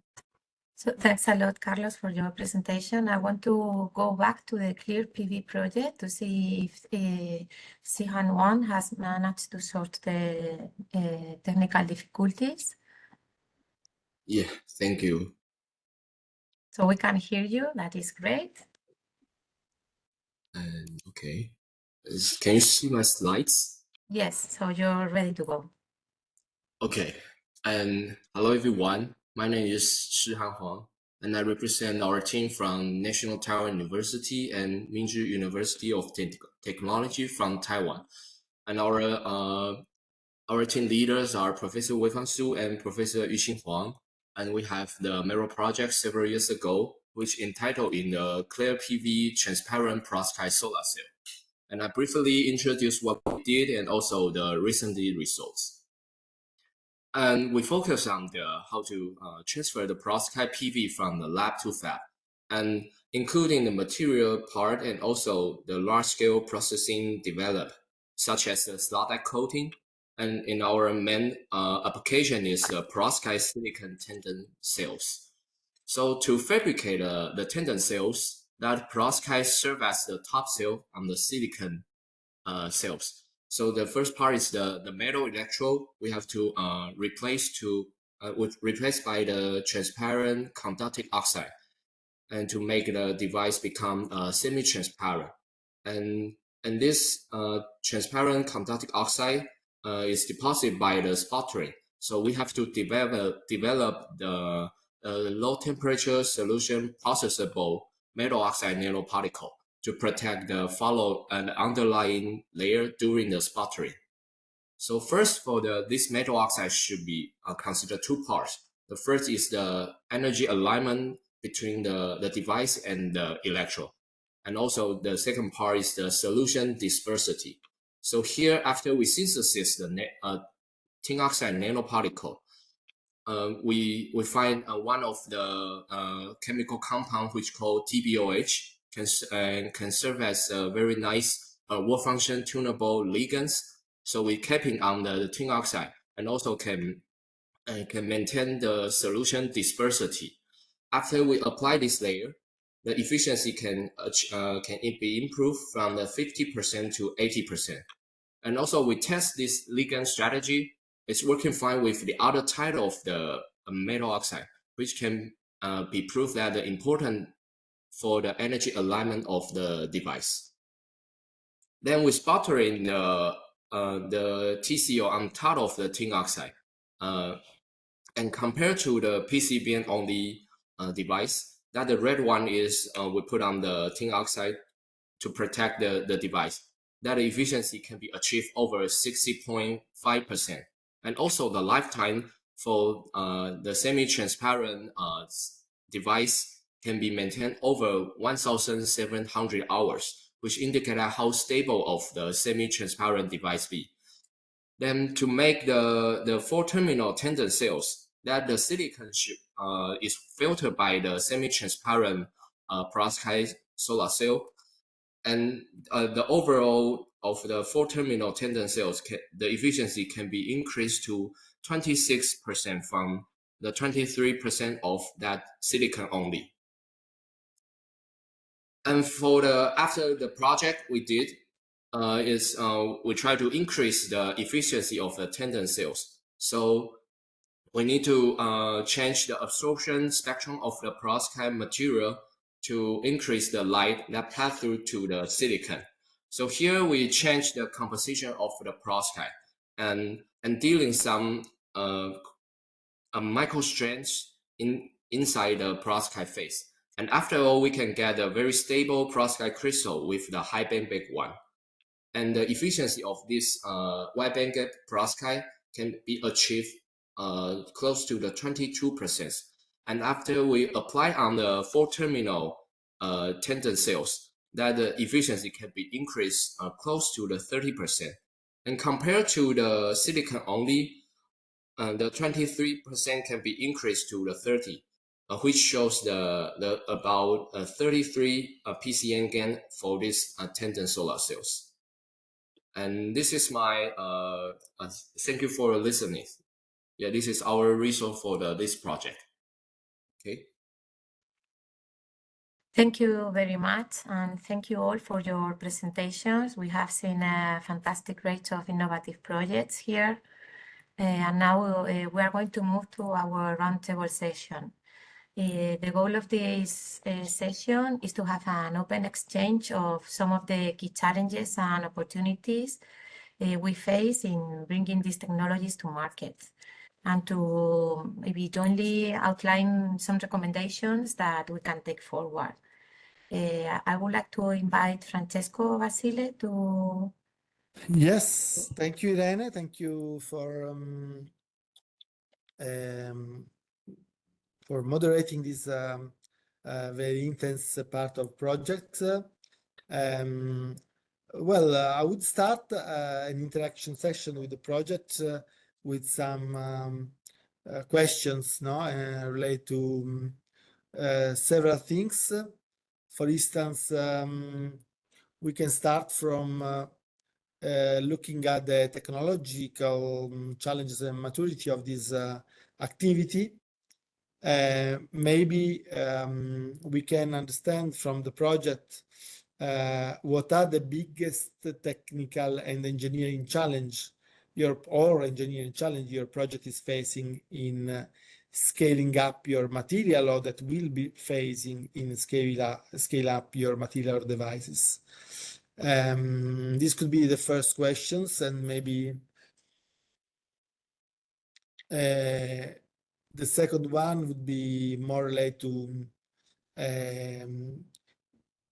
what is your maybe main indicators for the quality of the project that you are developing. So if you want to choose one, it's more stability, it's more efficiency, it's so we need to have a set of indicators that allow us to compare the advantage of these different technology and projects. So maybe these two things can be put together and discuss. It's more the difference in integration or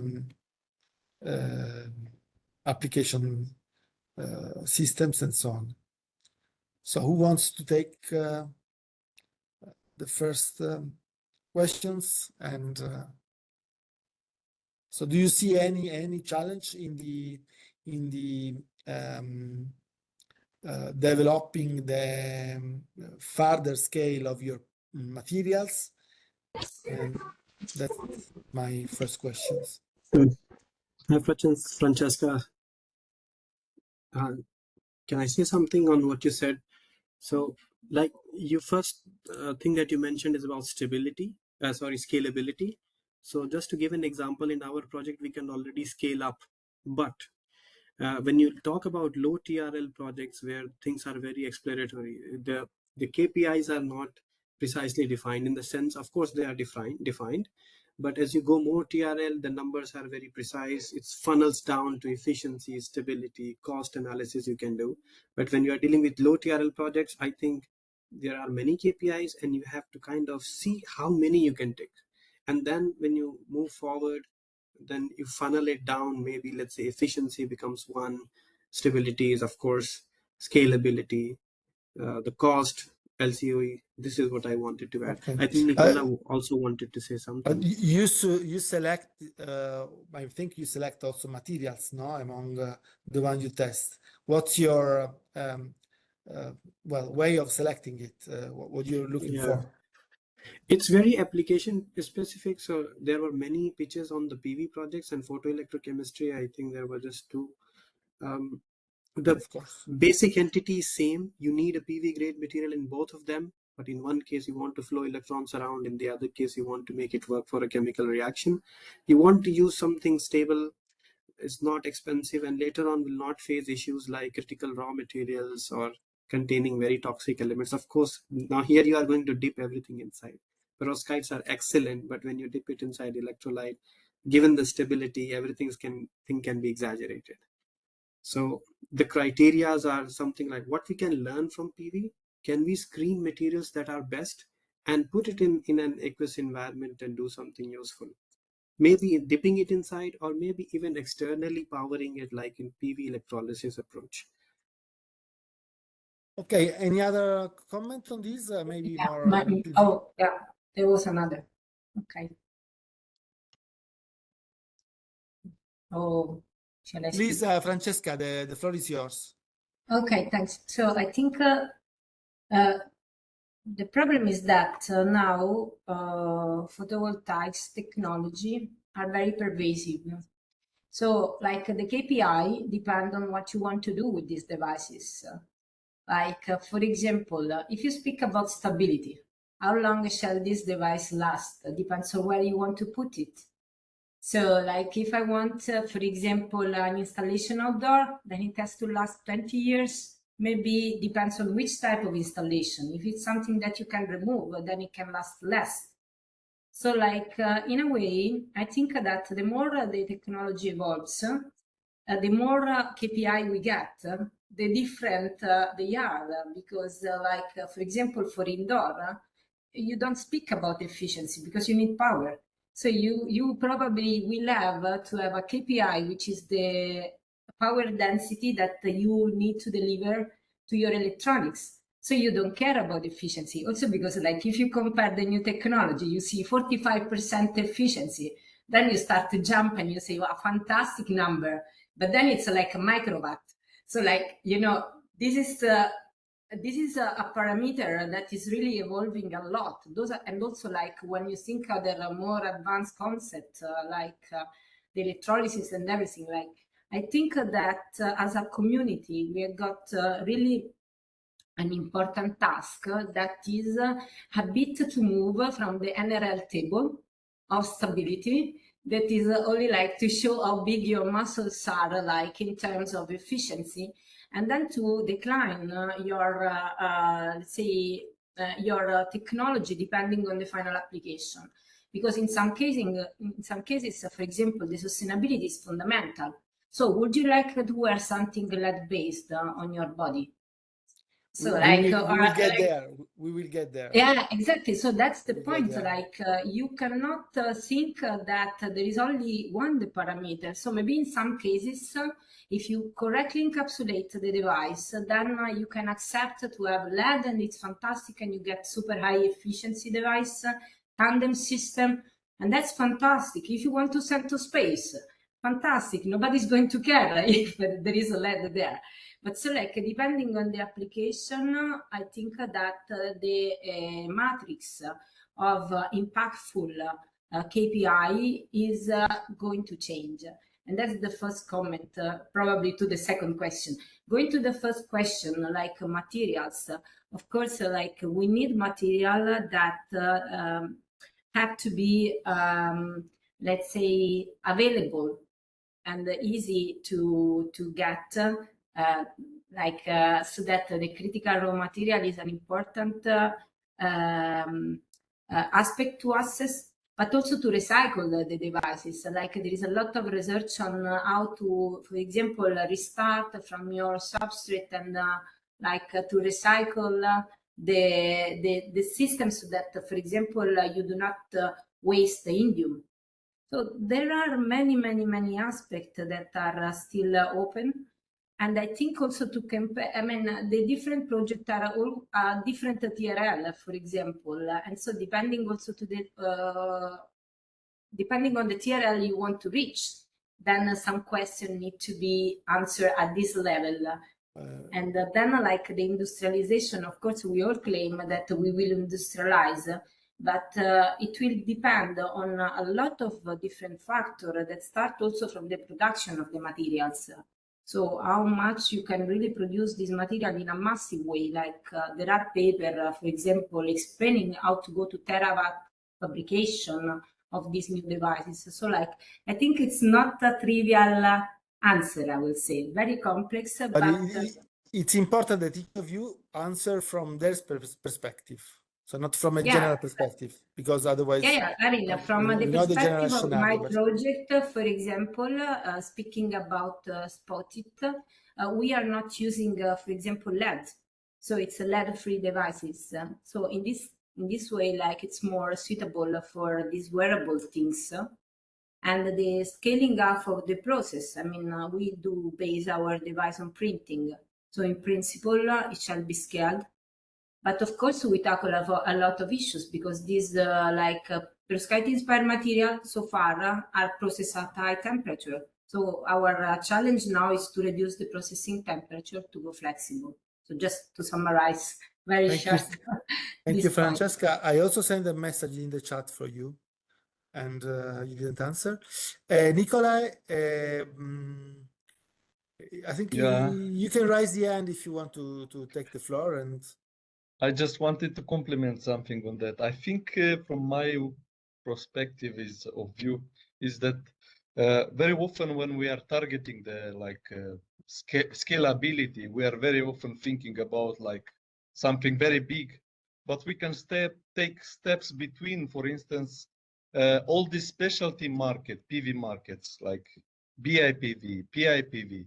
I think we have to, at this early stage, which is TRL 5, let's say, we have this opportunity and possibility to validate. And I think only in this way, just by testing in different level of integration in specialty like IoT or whatever, any of this example. In this way, we can validate the device functionality, and also we can detect a lot of challenges at the early stage, which will bring us in the end to the final big target of very focused application or mass production. Another point, it was like if regarding thin film technology, what we are facing now in Europe is actually we don't have so many production lines for film technology. Many of them were closed. And how many companies are actually open to this actually film technology to adapt their production line to this approach? It's actually a big challenge, I see, for the scalability. Because many of the company wants to be in the comfort zone to work with the silicon. And I see here a big challenge. Okay, thank you very much. And now any other additional comment? Please take the floor or raise your hands on these aspects. Francesco, maybe a quick comment if there are no other raised hands, since I also unfortunately have to leave in a short time. Concerning the photoelectrochemical part, that was also reminded by Sudhanshu. Hello, Sudhanshu. Maybe you remember we discussed a few months ago for a project.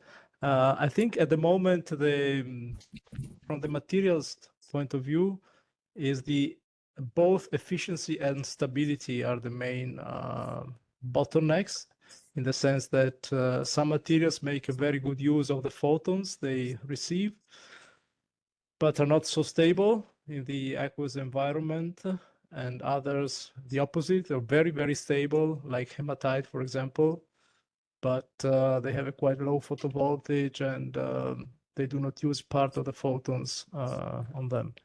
And there's also the issue of scalability, but maybe there are some procedures to create and to deposit good photoelectrodes, but mainly the two bottlenecks are the ones I mentioned. Okay. Any other, for instance, maybe we can, it seems that this, not that the silicon have reached the maximum of the, not the limit, no? So we need to go to these thin layer systems. Do you feel that, for instance, those that we have just raised, so efficiency and stability are or main points also there, or you think maybe there is also a problem of scaling up the new systems? That's also maybe to be more precise in our discussion. If you have any other comment, otherwise. Yeah. Well, I agree with my previous speakers, with my colleagues, that the good answer is, well, it depends. I mean, each technology and each approach has a different challenge, or a different main challenge. Okay, and I think that, for example, I could say that for those that are aiming at applications, general application, outdoors application, let's say, and so on, that if you are basing your technology on perovskites, then the stability is a big challenge. Okay, and if like our case, we handle material silicon and chalcopyrite CIGS that have demonstrated stability, our challenge is to demonstrate the increase in efficiency. So that would be also with the traversal also challenge of the environmental impact and the materials that we're using. I think that we cannot skip that now, and the recyclability has also been mentioned, and I also think that it's a challenge for us in the sense that it is true that we have to design new devices or cell architectures or whatever, thinking in advance of would it be easy to recycle them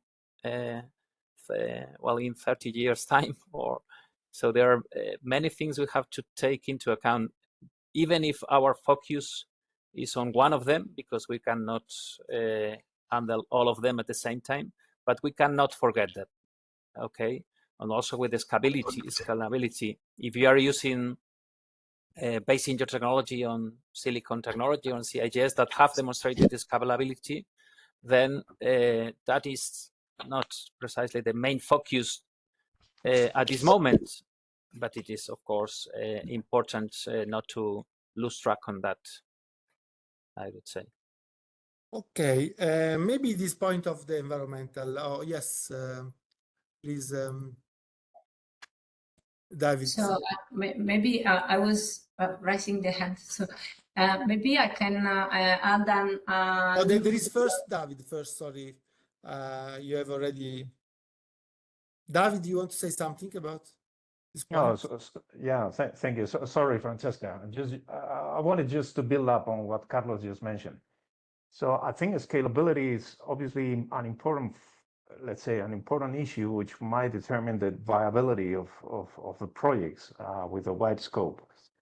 But I think scalability has also different meanings, also as a function of the type of application. So if we are thinking of mass deployment, it's not only to be able to upscale and to guarantee homogeneity of the thin films over large areas and all these important issues.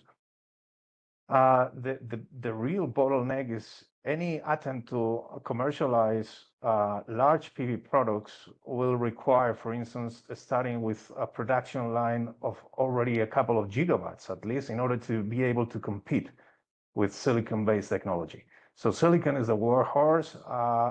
Not a single forecast is predicting that silicon will be swept off from the market.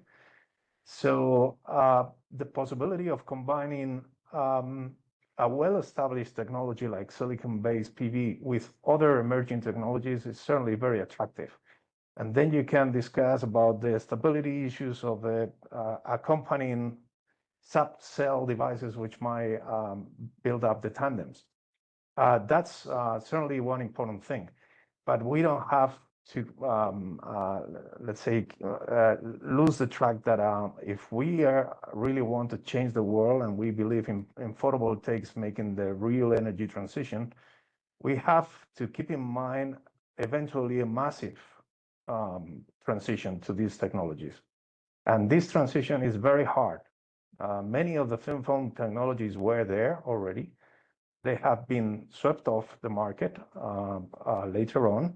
They have demonstrated that they are capable of doing really efficient devices, nicely designed, a marvelous engineering behind all these designs in thin film technology. But the reality now, you were showing the list of the top producers worldwide. There is one single thin film producer which is very, very specific and very, very special, which has a long tradition, which is still among the top 20 world leading producers of PV.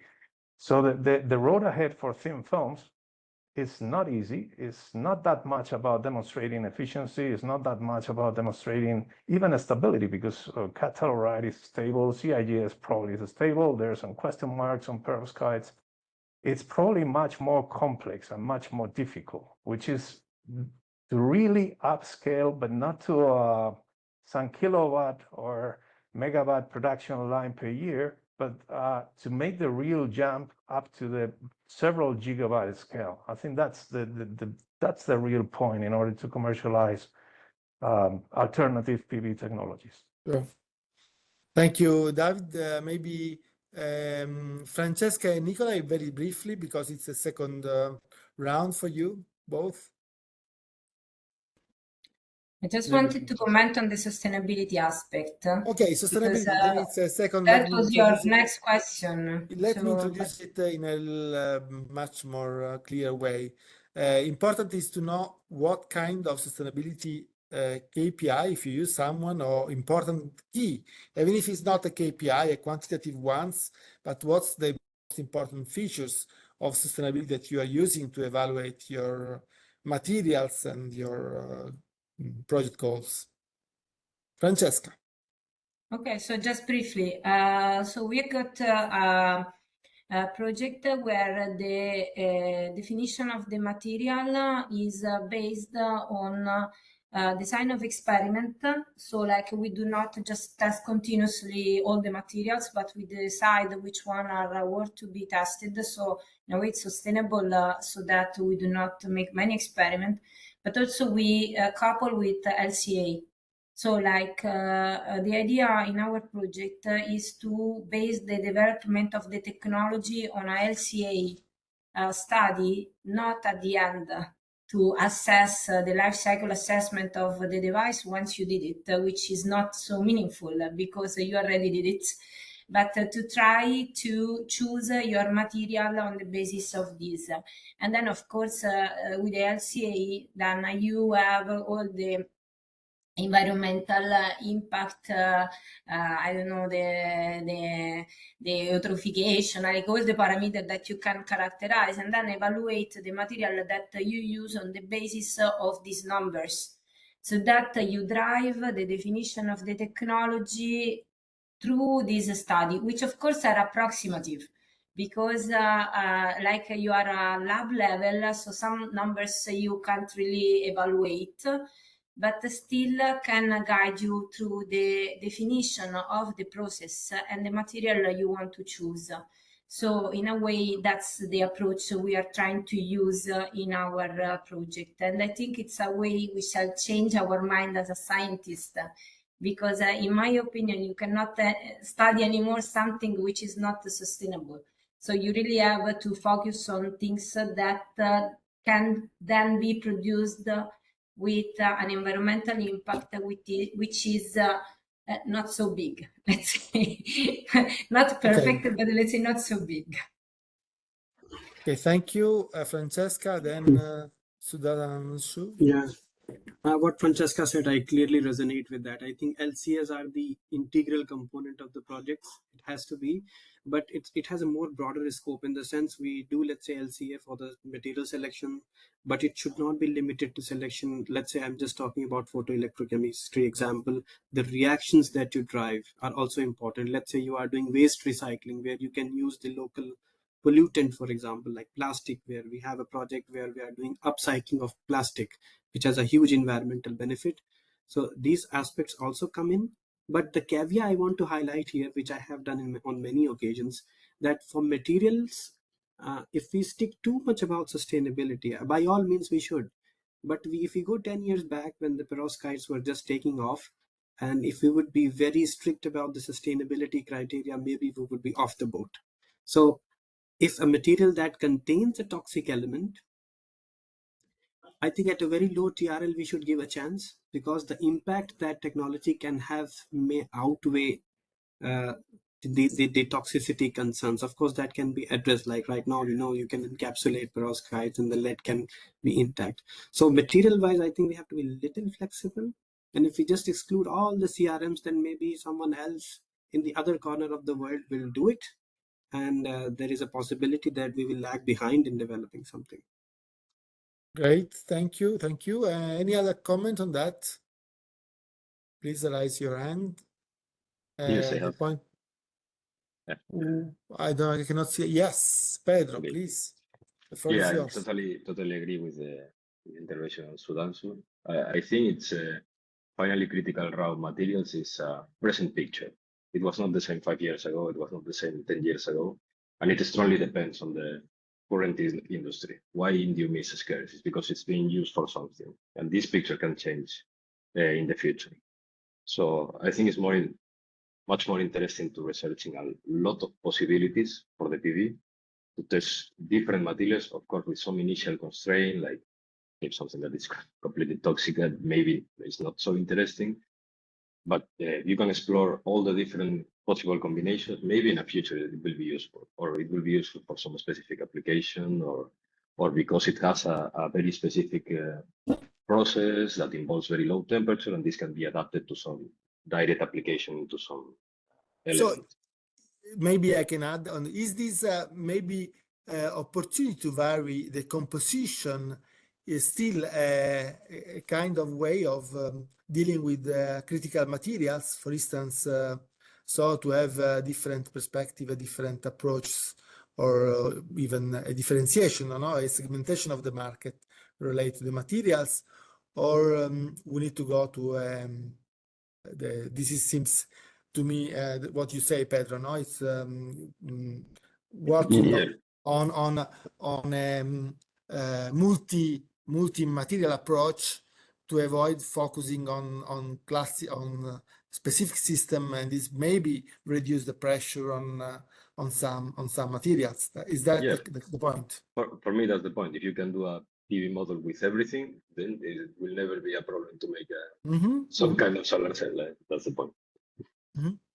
Any other comment on that? Any other options for addressing sustainability issues? Sorry.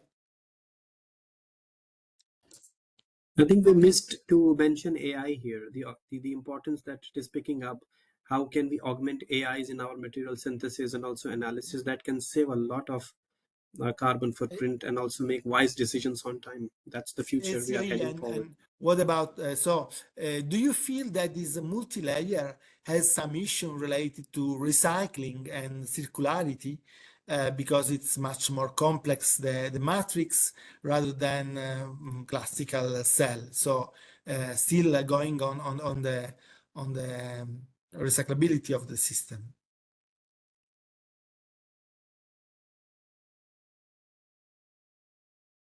Any comment? So, sorry, you mean in comparison with silicon? For instance, yeah, in different, in comparison with silica, or having thin films, maybe it's a little bit challenging to decouple the different materials. I think have you thought to that point in your project? I think we are following pretty much the standard protocol by cadmium telluride, and perovskite actually is following also this. And one advantage of thin film is like, should we recycle glass actually? Because if you have a glass substrate and you get rid of this few nanometer absorber, this is actually makes a lot of sense. If you ask people from industry with silicon, they don't care too much about recycling there because it's not economically feasible for them. So I think here we have to be very specific what we are recycling. If we are not recycling glass, then there is a huge advantage here in thin film technology. Okay. So if we can reuse the same glass and to keep this transparency and so on, which we can do actually, and this is already is proven. It's proven, even on mass production. Yeah, in cadmium telluride. Okay. So I can maybe add a bit on that. So the final aim of our project is on flexible PET ITO, which is not going to be PET actually, but another substrate. Anyway, the point there is the indium, and what you want to preserve is the semi-transparent film. So far in literature, there have been processes showing the recovery, for example, of glass ITO, glass FTO with washing, because like you can wash away the material from the substrate. In case of PET ITO, there could be an issue related to the fragile TCO on top. We didn't tackle this in our project, and this is not in the scope of the project, but I think it's very, very interesting, this part, because I was in other project on flexible perovskite devices, and what we could aim that time was to recover the material to pyrolysis, which is not so efficient, because at the end you burn things. So, and I think now there is a very, very big activity on trying to recover the materials, and this is something ongoing, and I think it's a very important thing, but for thin film is doable, because I mean you can in a way look at the chemistry to recover what you have on your samples at the end. Okay, thank you, Francesca. Any other comment? Otherwise, we go to the next point, next questions, maybe.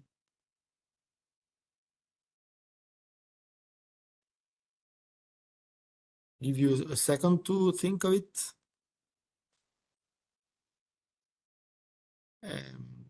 Okay, so going to regulation and standards, do you see that there is a need of maybe or a limit to the regulation and standardization of these device and materials, or you feel it's a safe environment for development? Francesca, it seems to have Yeah, so something to say. So for the materials, there are different things we can discuss about regulation. So in our case, being indoor, there is a lot of discussion on how to measure these devices. So like there is a standard for measurement that has been published, but now there is, for example, a consensus. So we are writing with 75 people on how to measure the device. And this is the measurement part where the lab shall agree. And I saw like many other presentation on indoors, so I really welcome people like to join the, the community if they didn't already in discussing this topic. Related to the material, it's very, very important to fulfill the regulation from the European Commission. And as I said, like for specific application, for example, wearable, like you can't use LED. So that's because the amount is very high. So it's very important to try to go in other direction as other projects are doing. So I think it's those our project because we don't use LED. Like so, I think it's very, very important that the material used follow course the regulation, because otherwise it doesn't make sense to develop a technology that you can't use at the end of the day. Okay, so material regulation or even market context and barriers that you can see from developing your project, if there is any other things, even in more outdoor production, please comment. Do you feel that the high, for instance, high penetration of the China in our market is something difficult to overcome and to deal with for your material and your technologies? Do you think we need Buy Europe compounds or Buy Europe regulation? What's your feeling on that?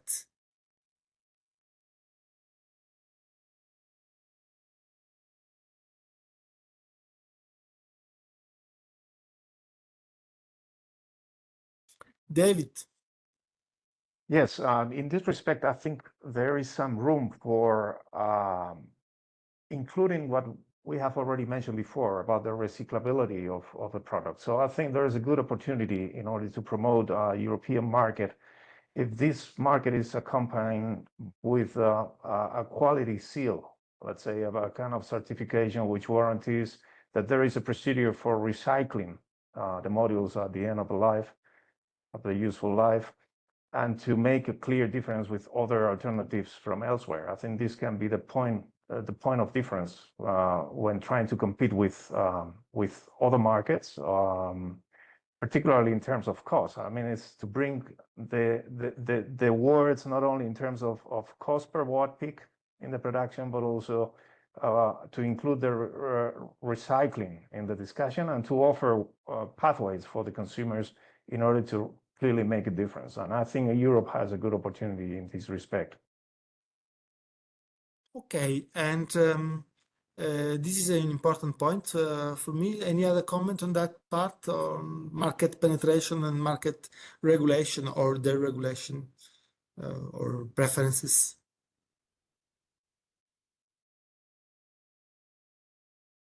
If not, I will go to the other 2 points of the discussion. Thank you, David. And okay.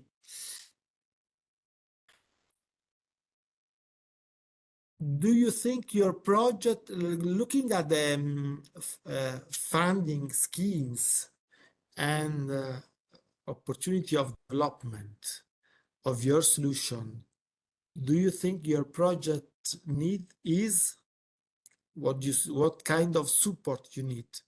What kind of funds or scheme can be more suitable for your project? Do you feel more research on material like you are in the moment? You feel more follow-up for the industrialization? So this is my question for you. Any? Yes, Nicole. I think it's obviously everyone wants to have access to as much as possible funding, of course, Horizon Europe program, Pathfinder, Accelerator, or all these platforms are very useful and complementary to what we have. Here with this funding and set partnership, I think we can test many ideas towards, but to continue in the scalability, you need more funding for sure. Okay. And I see this. So your next step will be scalability, or you feel more on materials after this project? You feel to stay, that's my question, no? You feel to stay more or less on the same TRL, or you feel that you have opportunity to scale up it? For tandem thin film technology, especially with new materials, we still have to stay at least one stage in the fundamental research, and then we can move to the next one. Who is ready to step on the scale up after this project? We have also an impact network that look for opportunities. So do you have any feeling that you will be somehow ready for scaling up? Francesca, can I highlight a problem? Maybe this is a good time. Yes. So since there are a lot of projects, and especially in the context of this, of course, we want to go for scale up, not really TRL7, but something like a demonstrator or prototype. But when it comes to CETP or ERANET calls, as you know, in Belgium, we need to have a company coordinating. So as an academic entity, we cannot directly steer anything. And then the problem becomes when you are dealing with a very low TRL, as some of you highlighted, even saying that silicon, these companies are not very flexible to really go around. And then finding companies who are interested in PEC or even emerging PV materials becomes very challenging. And for this reason, for the past 2 years, we have not been able to even participate. Okay, thank you very much. Thank you very much. Very important point. Any other rising concern, problems, or even opportunity? Who is Can you hear me? Can you hear me?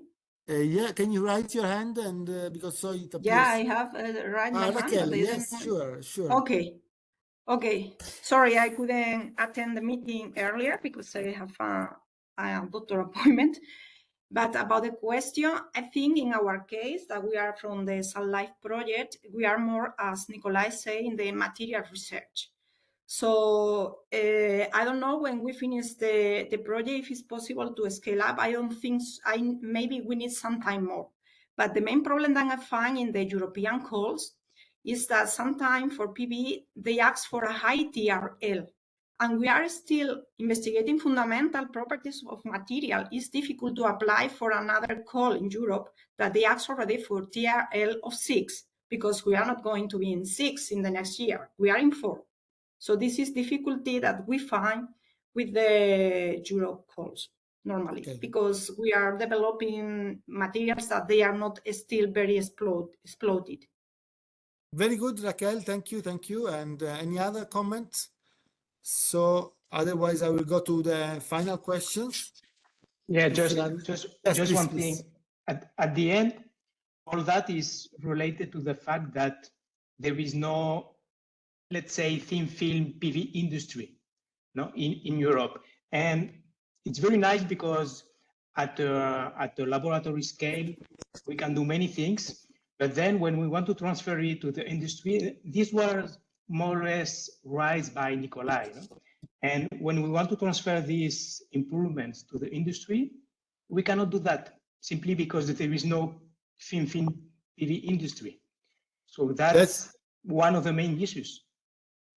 That's an important point. And if a couple of them are trying to go to even production, maybe. I think it's very good, Marcel, you pointed. Yes, the critic. I was last year in the EOPVSEC and I chased some different company. and they said nobody, basically, most of them, they want to be in comfort zone to follow this classical business of silicon, and basically what I call this innovation in business, which you have to basically put new lines, thin film technology lines for production. They are much more expensive, of course, but you have to invest if you want to have production in Europe on thin film. Great. So this is the... Thank you, Nicola. David, please. Sorry, just one comment. So if you think it's hard to find funding for thin film, try to find funding for fundamental silicon PV research. It's much harder. And it's kind of a paradox in the sense that there was a time in which the device record efficiency records were normally held in research centers and institutes. But nowadays, this is not longer so. So record efficiencies are produced at gigawatt factory lines. So doing research on well-established technologies, even though we all agree that there is obviously still room for improving our solar cells, is much harder. Having said so, I think there's room for everything. Probably the key issue is to find the right calls. I agree with Raquel. Hello, Raquel. It's not easy to find appropriate calls for fundamental research, and I think this is in general a problem, especially with technologies which are in between. So some aspects of PV are clearly well developed and well established, but many others not, like most of the topics we have been addressing today. So it will be nice if in Europe we could find a kind of funding strategy or a funding guide in order to deal with this kind of intermediate technologies, which in some aspects might be well developed, but still in others not. Obviously, we are not talking about theoretical physics. We are talking about applied sciences here. So it would be nice if we can widen the scope of funding for this type of research projects. Thank you very much. And now last question. We start to, oh, sorry, Carlos, please. Just also small comment in that respect about what David is saying, that I agree. I think that CETP and mRNet are nice frameworks for these kind of projects, at least for us. We have aimed at that because it has allowed these, let's say, low TRL projects or a scale and the consortium that it's not aiming at these very high TRLs. But it is true that the fact that the requirements of the different funding agencies and the different countries are each of them has different rules, make it a bit of a mess. So relaxing these requirements of the local funding agencies and having a general framework would be useful for us, I guess, yeah. Okay, any other? Otherwise, we go on the other point. Yes. Collaboration. Massimo, you want to say something? No. Yes. Sorry, I don't see the hand, the raised hand. So maybe I lose Pedro. Just a small comment. That there is also, I mean, we really love this CETP and mRNet calls because they let you, as previous speaker said, like explore these materials and so on. But finally, one of the problems that they see is like the projects are limited finally to 3-4 years, and then there is no progression. It's very difficult to go ahead. Maybe it's interesting to explore some kind of funding to say the successful projects may enter into a separate recapture, so you can extend a little bit the research and go ahead, because maybe you have a very successful project and 3 years and it ends and you have to switch to another thing, and there is no progress in that way.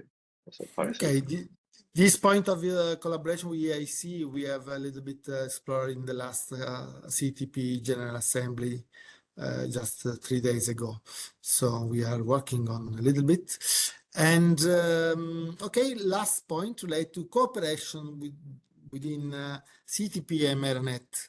So do you feel you find a common background? Do you feel it's something useful?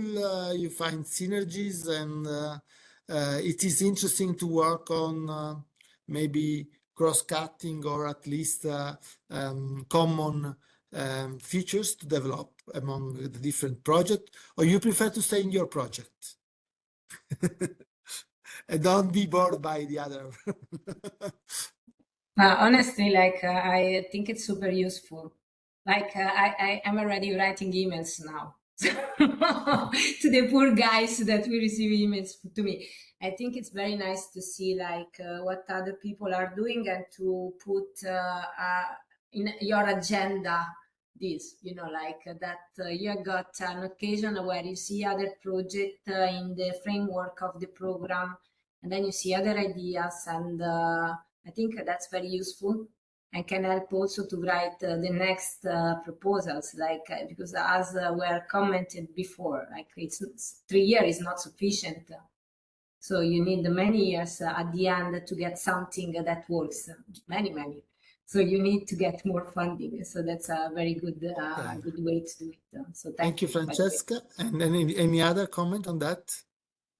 If you want also to mention things that you feel it's the material synergies or complementarity, is the cross-cutting, is the KPI? What do you feel as an interesting part, if you feel it?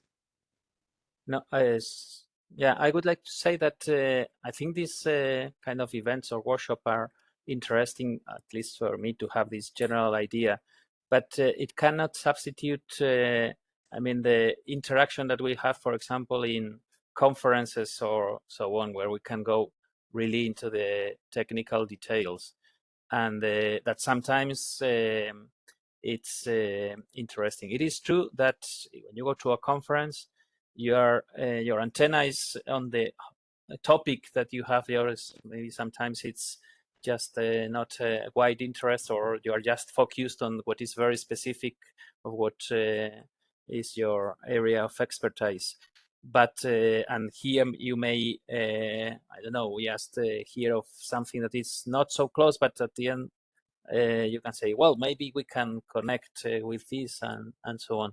But so I think it's nice complementary thing, but it is difficult to go deeper, and you need to go deeper if you want to, for example, make new proposals or get new ideas. Okay, maybe before or late we organize in presence a conference.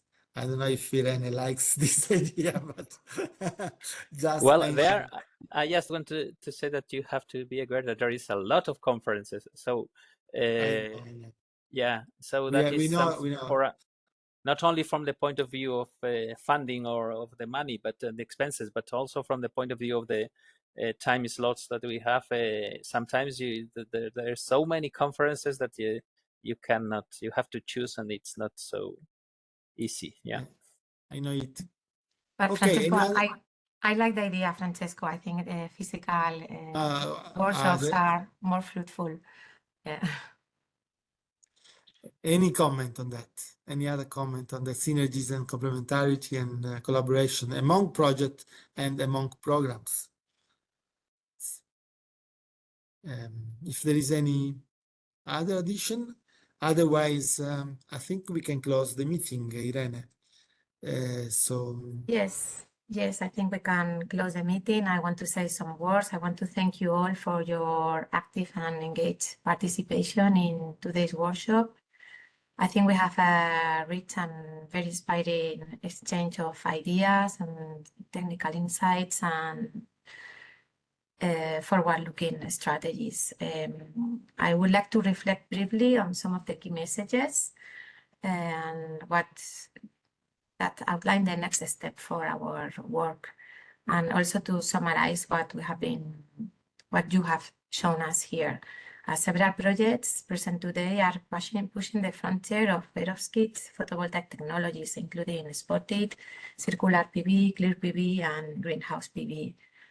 Projects such as Act Fast, Sunlife, and Empower are making important strides in the development of binary and ternary chalcogenide absorbers for thin-film photovoltaics, offering alternative pathways to a more sustainable and scalable devices. We also heard about the growing focus on hybrid tandem designs, especially with the Spot-it and Act Fast, which are paving the way forward toward higher efficiencies by combining complementary materials. Projects like Icarus and Kesper are broadening the scope beyond conventional electricity generation, focusing on PEC systems and solar foil applications, which open up new dimensions in solar energy use. And finally, Hidden PV and Empower are addressing the next generation of a small-scale integrating PV systems with an emphasis on eco-efficient processing, low thermal budgets, and minimal use of toxic elements, critical for widespread adoption and sustainable manufacturing. And based on today's presentations and mostly on the roundtable discussion, our next actions, what we are going to do, we are going to prepare a summary report consolidating the main challenges, opportunities, and recommendations raised by all of you today.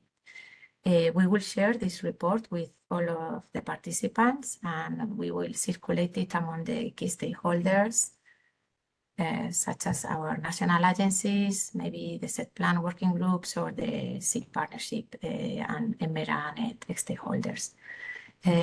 We are going to explore targeted follow-up activities, mainly with both initiatives, the SIG partnership and EMERA. We will work together to strengthen synergies at both project and program level. Many of the projects presented today share common challenges and hold complementary solutions.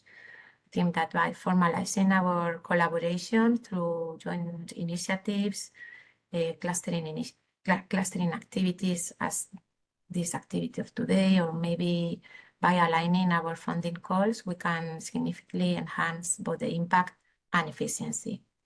So once again, I want to thank you all for your contributions today, for your inspiring work, and for your commitment. We look forward to continuing this journey with all of you. Thank you. Thank you to all. Bye. Thank you. Thank you so much. Thank you. Bye. Bye. Bye-bye. Good work. Thank you.